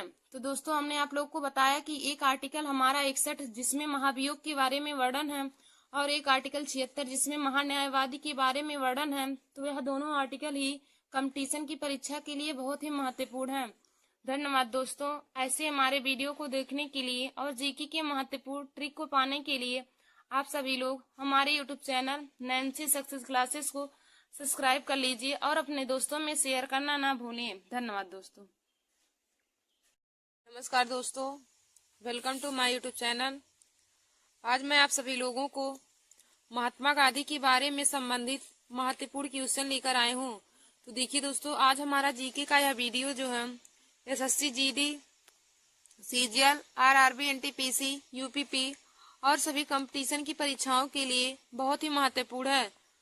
तो दोस्तों आप लोग हमारे इस वीडियो को जरूर देख लीजिए और अपने दोस्तों में भी शेयर कर लीजिए। देखिए दोस्तों एसएससी जीडी का पेपर हो रहा है और उसमें महात्मा गांधी से संबंधित क्वेश्चन भी पूछे जाते हैं। तो आप लोग हमारे इस वीडियो को देख लीजिए। और देखिए दोस्तों जो मैं क्वेश्चन लाई हूँ यह हर बार ही हर कंपटीशन की परीक्षाओं में बार बार रिपीटेड क्वेश्चन है। तो आप लोग इसे अपने कॉपी में नोट कर लीजिएगा। तो देखिए दोस्तों हमारा पहला क्वेश्चन है कि गांधी इरविन समझौता किससे संबंधित है? गांधी इरविन समझौता किससे संबंधित है? तो देखिए दोस्तों गांधी इरविन समझौता सविनय अवज्ञा आंदोलन से संबंधित है। गांधी इरविन समझौता किस आंदोलन से संबंधित है? तो दोस्तों गांधी इरविन समझौता सविनय अवज्ञा आंदोलन से संबंधित है। और दोस्तों यदि पूछे कि क्वेश्चन में कि गांधी इरविन समझौता कब हुआ था, तो आप लोग बताएंगे गांधी इरविन समझौता 1931 ईस्वी में हुआ था। तो दोस्तों गांधी इरविन समझौता 1931 ईस्वी में हुआ था। और यदि पूछे कि गांधी इरविन समझौता किस आंदोलन से संबंधित है, तो आप लोग बताएंगे गांधी इरविन समझौता सविनय अवज्ञा आंदोलन से संबंधित है। और देखिए दोस्तों सविनय अवज्ञा आंदोलन हमारा कब हुआ था? तो सविनय अवज्ञा आंदोलन 1930 ईस्वी में हुआ था। सविनय अवज्ञा आंदोलन 1930 ईस्वी में हुआ था। देखिए दोस्तों यदि पूछे कि महात्मा गांधी जी द्वारा दिए गए कितने आंदोलन है, तो महात्मा गांधी ने 3 आंदोलन दिए थे। नंबर 1 भारत छोड़ो आंदोलन, नंबर 2 असहयोग आंदोलन और नंबर 3 सविनय अवज्ञा आंदोलन। तो देखिए दोस्तों महात्मा गांधी ने 3 आंदोलन दिया था, सविनय अवज्ञा आंदोलन, भारत छोड़ो आंदोलन और असहयोग आंदोलन। तो देखिए दोस्तों सविनय अवज्ञा आंदोलन को महात्मा गांधी ने 1930 ईस्वी में दिया था। भारत छोड़ो आंदोलन 9 अगस्त 1942 ईस्वी को दिया था और असहयोग आंदोलन 1920 ईस्वी में महात्मा गांधी ने दिया था। तो महात्मा गांधी जी द्वारा दिए गए 3 आंदोलन थे, सविनय अवज्ञा आंदोलन, भारत छोड़ो आंदोलन और असहयोग आंदोलन। फिर देखिए दोस्तों, हमारा अगला क्वेश्चन क्या है कि गांधी जी किस ग्रंथ को अपनी माता कहते थे। गांधी जी किस ग्रंथ को अपनी माता कहते थे। तो देखिए दोस्तों, भगवत गीता को गांधी जी अपनी माता मानते थे। भगवत गीता एक ऐसा ग्रंथ है जिसे महात्मा गांधी अपनी माता मानते थे। फिर हमारा अगला क्वेश्चन है कि 2 अक्टूबर को महात्मा गांधी जी के जन्म दिवस को किस रूप में मनाया जाता है।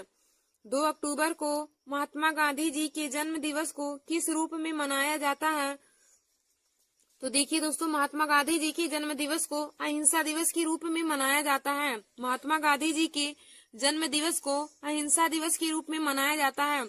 और यदि पूछे कि महात्मा गांधी का जन्म कब हुआ था, तो देखिए दोस्तों, यदि पूछे कि महात्मा गांधी जी का जन्म कब हुआ था, तो आप लोग बताएंगे महात्मा गांधी जी का जन्म 2 अक्टूबर 1869 ईस्वी को पोरबंदर गुजरात में हुआ था। महात्मा गांधी जी का जन्म 2 अक्टूबर 1869 ईस्वी को पोरबंदर गुजरात में हुआ था।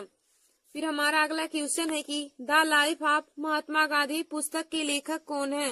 The life of Mahatma Gandhi पुस्तक के लेखक कौन है। तो दोस्तों, इस पुस्तक के लेखक लुईस फिशर हैं। The life of Mahatma Gandhi पुस्तक के लेखक लुईस फिशर हैं। फिर देखिए दोस्तों, हमारा अगला क्वेश्चन है कि किसे अमेरिकन गांधी के रूप में जाना जाता है। अमेरिकन गांधी के रूप में किसे जाना जाता है, या किस व्यक्ति को अमेरिकन गांधी के नाम से जाना जाता है। तो देखिए दोस्तों, मार्टिन लूथर किंग को अमेरिकन गांधी के रूप में जाना जाता है। मार्टिन लूथर किंग को अमेरिकन गांधी के रूप में जाना जाता है। फिर हमारा अगला क्वेश्चन है कि महात्मा गांधी किस गोलमेज सम्मेलन में भाग लेने के लिए लंदन गए थे। महात्मा गांधी किस गोलमेज सम्मेलन में भाग लेने के लिए लंदन गए थे।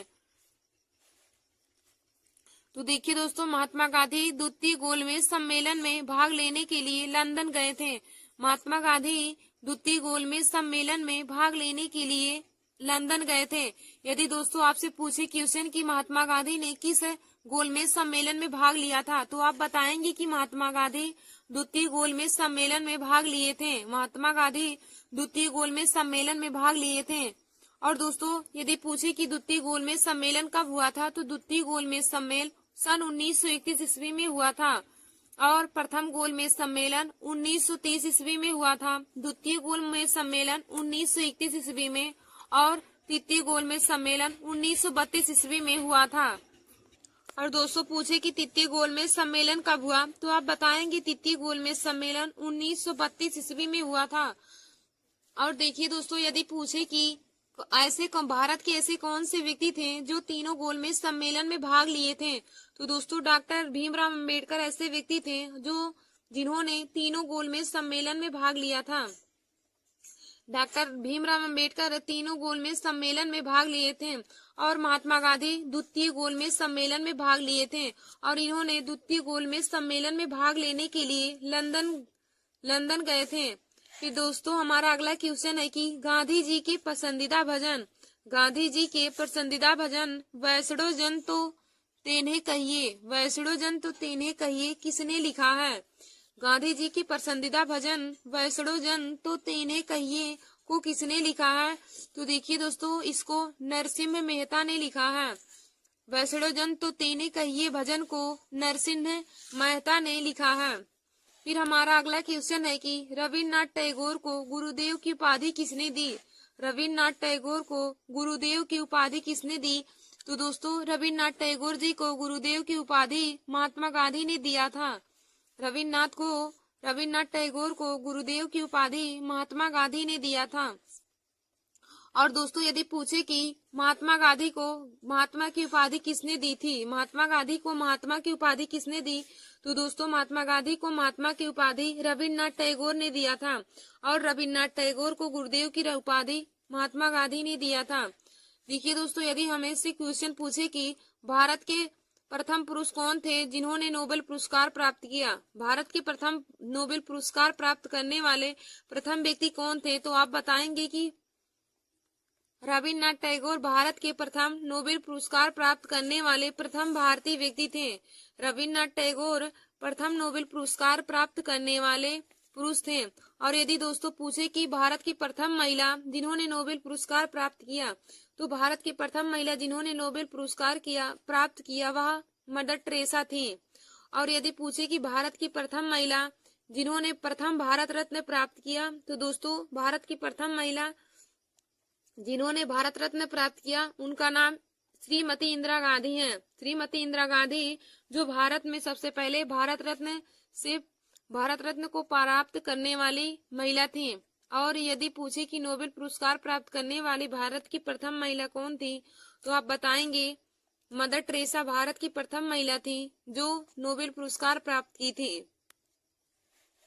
फिर देखिए दोस्तों हमारा अगला क्वेश्चन दिया है कि गांधी ने किसे पोस्ट डेटेड चेक कहा है। गांधी जी ने किसे पोस्ट डेटेड चेक कहा है, तो देखिए दोस्तों क्रिप्स प्रस्ताव को महात्मा गांधी ने पोस्ट डेटेड चेक कहा है। फिर हमारा अगला क्वेश्चन है कि करो या मरो नारा का संबंध किस आंदोलन से है। करो या मरो नारा का आंदोलन करो या मरो नारे का संबंध किस आंदोलन से है, तो देखिए दोस्तों करो या मरो नारे का संबंध भारत छोड़ो आंदोलन से है। करो या मरो नारे का संबंध भारत छोड़ो आंदोलन से है। और देखिए दोस्तों यदि पूछे कि करो या मरो का नारा किसने दिया था, तो आप बताएंगे करो या मरो का नारा महात्मा गांधी ने दिया था। करो या मरो का नारा महात्मा गांधी ने दिया था। और करो या मरो नारा का संबंध किस आंदोलन से है, तो दोस्तों करो या मरो नारे का संबंध भारत छोड़ो आंदोलन से है। फिर हमारा अगला क्वेश्चन है कि महात्मा गांधी जी का जन्म दिवस अंतर्राष्ट्रीय स्तर पर किस रूप में मनाया जाता है। महात्मा गांधी जी का जन्म दिवस अंतर्राष्ट्रीय स्तर पर किस रूप में मनाया जाता है, तो देखिए दोस्तों महात्मा गांधी जी का जन्म दिवस अंतर्राष्ट्रीय स्तर पर अहिंसा दिवस के रूप में मनाया जाता है। 2 अक्टूबर को गांधी जी की जयंती को अंतर्राष्ट्रीय स्तर पर अहिंसा दिवस के रूप में मनाया जाता है। फिर दोस्तों हमारा अगला क्वेश्चन है कि गांधी जी खादी को किसका प्रतीक मानते थे। गांधी जी खादी को किसका प्रतीक मानते थे, तो देखिए दोस्तों गांधी जी खादी को आर्थिक स्वतंत्रता का प्रतीक मानते थे। महात्मा गांधी खादी को आर्थिक स्वतंत्रता का प्रतीक मानते थे। फिर हमारा अगला क्वेश्चन है कि गांधी ने किस कानून को काला कानून कहा है। गांधी जी किस कानून को काला कानून कहते थे या उन्होंने किस कानून को काला कानून कहा है, तो देखिए दोस्तों रोलेट एक्ट को महात्मा गांधी ने काला कानून कहा है। फिर देखिए दोस्तों हमारा अगला क्वेश्चन है कि सत्याग्रह शब्द का प्रयोग सबसे पहले कौन किया था। सत्याग्रह शब्द का प्रयोग सर्वप्रथम कौन किया था, तो दोस्तों महात्मा गांधी ने सर्वप्रथम सत्याग्रह का प्रयोग किया था। सत्याग्रह शब्द का प्रयोग सर्वप्रथम महात्मा गांधी ने किया था। फिर हमारा अगला क्वेश्चन है कि कांग्रेस ने भारत छोड़ो आंदोलन का प्रस्ताव कब किया था। कांग्रेस ने भारत छोड़ो आंदोलन का प्रस्ताव कब किया, तो दोस्तों 1942 ईस्वी में कांग्रेस ने भारत छोड़ो आंदोलन का प्रस्ताव किया। फिर हमारा अगला क्वेश्चन है कि किस आंदोलन में महात्मा गांधी ने भूख हड़ताल के रूप में पहली बार प्रयोग किया था। किस आंदोलन में महात्मा गांधी ने भूख हड़ताल को किस रूप में पहली बार प्रयोग किया था। भूख हड़ताल को किस रूप में प्रयोग किया था पहली बार, तो दोस्तों उन्होंने भूख हड़ताल सर्वप्रथम 1918 ईस्वी को अहमदाबाद मिल मजदूर की हड़ताल में उन्होंने भूख हड़ताल पर काम किया। फिर हमारा अगला क्वेश्चन है कि जलियांवाला बाग में गोली चलाने का आदेश किसने दिया था। जलियांवाला बाग में गोली चलाने का आदेश किसने दिया, तो देखिए दोस्तों जनरल डायर ने जलियांवाला बाग में गोली चलाने का आदेश दिया था।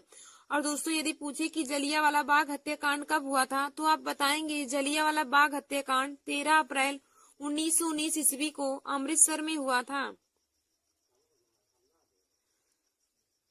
हमारा अगला क्वेश्चन क्या है कि यदि पूछे कि जलियांवाला बाग में जलियांवाला बाग में गोली चलाने का आदेश किसने दिया था? तो दोस्तों जनरल डायर ने जलियांवाला बाग में गोली चलाने का आदेश दिया। और यदि पूछे आपसे क्वेश्चन कि जलियांवाला बाग हत्याकांड कब हुआ, तो आप बताएंगे जलियांवाला बाग हत्याकांड 13 अप्रैल 1919 ईस्वी को अमृतसर में हुआ था। फिर दोस्तों हमारा अगला क्वेश्चन है भारत और पाकिस्तान का विभाजन किस योजना के अंतर्गत हुआ था? भारत और पाकिस्तान का विभाजन किस योजना के अंतर्गत हुआ? तो देखिए दोस्तों माउंटबेटन योजना के अनुसार माउंटबेटन योजना के अंतर्गत भारत और पाकिस्तान का विभाजन हुआ था। माउंटबेटन योजना के अंतर्गत भारत और पाकिस्तान का विभाजन हुआ था। फिर हमारा अगला क्वेश्चन है कि जलियांवाला बाग हत्याकांड के समय वायसराय कौन था? जलियांवाला बाग हत्याकांड के समय वायसराय कौन था? तो देखिए दोस्तों Lord James Ford Jallianwala Bagh हत्याकांड के समय वायसराय थे। Lord James Ford Jallianwala Bagh हत्याकांड के समय वायसराय थे। फिर हमारा अगला क्वेश्चन है कि साइमन कमीशन भारत में कब वापस आया? साइमन कमीशन भारत में कब आया? तो देखिए दोस्तों साइमन कमीशन भारत में सन 1928 ईस्वी को आया था। साइमन कमीशन भारत में सन 1928 ईस्वी में आया था। फिर हमारा अगला क्वेश्चन है कि स्वराज पार्टी की स्थापना कब हुई? स्वराज पार्टी की स्थापना कब हुई? तो देखिए दोस्तों सन 1923 ईस्वी को स्वराज पार्टी की स्थापना हुई थी। 1923 ईस्वी को स्वराज पार्टी की स्थापना हुई थी। फिर हमारा आगे क्वेश्चन है कि गांधी जी ने अपने दो फेफड़ों के रूप में किसका वर्णन किया है? गांधी जी ने अपने दो फेफड़ों के रूप में किसका वर्णन किया है? तो देखिए दोस्तों अहिंसा व सत्य को। अहिंसा व सत्य का प्रयोग उन्होंने अपने दो फेफड़ों के रूप में किया है। अहिंसा और सत्य को उन्होंने अपने फेफड़ों के रूप में प्रयोग किया है। फिर हमारा अगला क्वेश्चन है कि गांधी जी के साथ नमक सत्याग्रह का नेतृत्व किसने किया? गांधी जी के साथ नमक सत्याग्रह का नेतृत्व किसने किया? तो दोस्तों सरोजिनी नायडू ने किया था। महात्मा गांधी जी के साथ नमक सत्याग्रह का नेतृत्व सरोजिनी नायडू ने किया था। नमस्कार दोस्तों, welcome to my YouTube channel.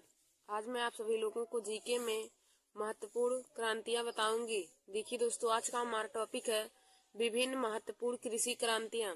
आज मैं कृषि से संबंधित आप लोगों को महत्वपूर्ण क्रांतियों के बारे में बताऊंगी, जो देखिए दोस्तों हर कंपटीशन की परीक्षाओं के लिए बहुत ही महत्वपूर्ण है। तो हमारा पहला है श्वेत क्रांति। पहला श्वेत क्रांति किससे संबंधित है? तो देखिए दोस्तों श्वेत क्रांति दुग्ध उत्पादन से संबंधित है। हमारा पहला है श्वेत क्रांति, तो श्वेत क्रांति दोस्तों दुग्ध उत्पादन से संबंधित है। हमारा दूसरा है नीली क्रांति, तो देखिए दोस्तों नीली क्रांति मछली उत्पादन से संबंधित है। हमारा दूसरा नीली क्रांति, तो नीली क्रांति मछली उत्पादन से संबंधित है। फिर हमारा अगला है भूरी क्रांति, तो देखिए दोस्तों भूरी क्रांति उर्वरक उत्पादन से संबंधित है। भूरी क्रांति उर्वरक उत्पादन से संबंधित है। फिर हमारा अगला है रजत क्रांति, तो देखिए दोस्तों रजत क्रांति अंडा उत्पादन से संबंधित है। रजत क्रांति अंडा उत्पादन से संबंधित है।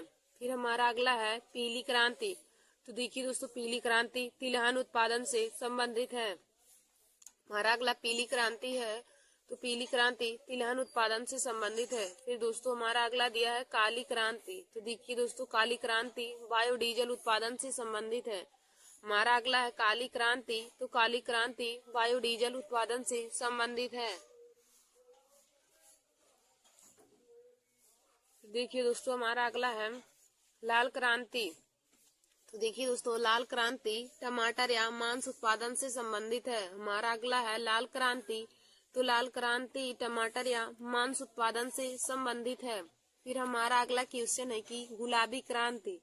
गुलाबी क्रांति, तो देखिए दोस्तों गुलाबी क्रांति झींगा मछली उत्पादन से संबंधित है। गुलाबी क्रांति झींगा मछली उत्पादन से संबंधित है। फिर हमारा अगला है स्वर्ण क्रांति, तो देखिए दोस्तों स्वर्ण क्रांति फल उत्पादन से संबंधित है। हमारा अगला है स्वर्ण क्रांति, तो स्वर्ण क्रांति फल उत्पादन से संबंधित है।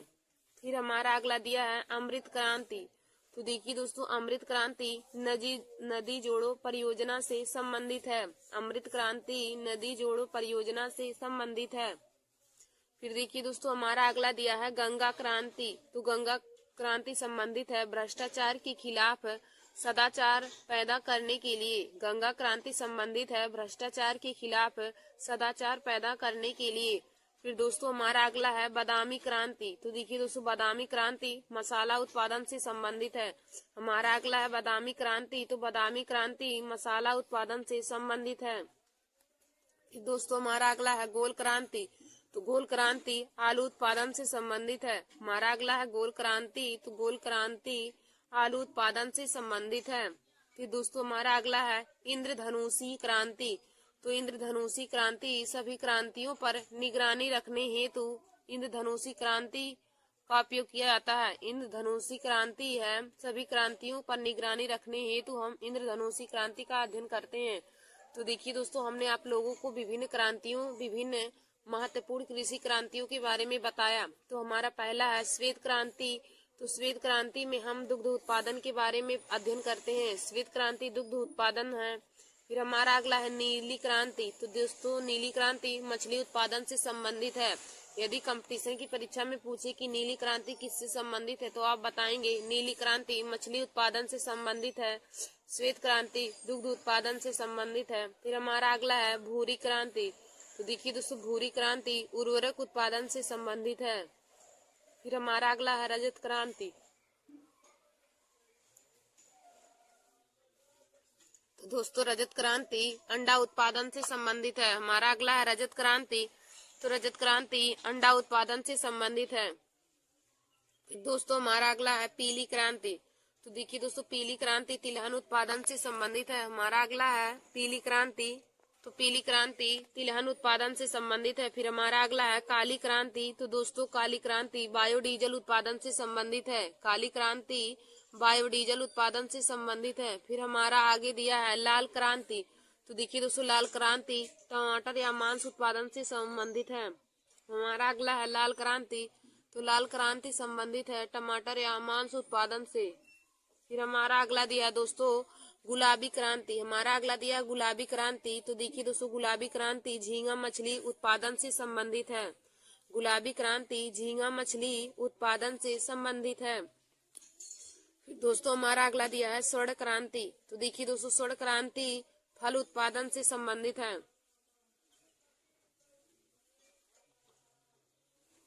फिर हमारा आगे दिया है अमृत क्रांति। अमृत क्रांति देखिए दोस्तों, नदी जोड़ो परियोजना से संबंधित है। हमारा अगला है अमृत क्रांति। तो अमृत क्रांति नदी जोड़ो परियोजना से संबंधित है। फिर दोस्तों, हमारा अगला है गंगा क्रांति। देखिए दोस्तों, गंगा क्रांति भ्रष्टाचार के खिलाफ सदाचार पैदा करने के लिए इसका हम प्रयोग करते हैं, गंगा क्रांति का। दोस्तों, हमारा अगला दिया है बादामी क्रांति। बादामी क्रांति के अंतर्गत हम मसाला उत्पादन के बारे में अध्ययन करते हैं। हमारा अगला है बादामी क्रांति। तो दोस्तों, बादामी क्रांति के अंतर्गत हम मसाला उत्पादन का अध्ययन करते हैं।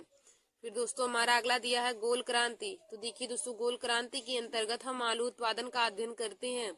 गोल क्रांति के अंतर्गत हम आलू उत्पादन का अध्ययन करते हैं। फिर हमारा अगला दिया है इंद्रधनुषी क्रांति। तो देखिए दोस्तों, इंद्रधनुषी क्रांति के अंतर्गत हम सभी क्रांतियों पर निगरानी रखने हेतु अध्ययन करते हैं, इंद्रधनुषी क्रांति के अंतर्गत।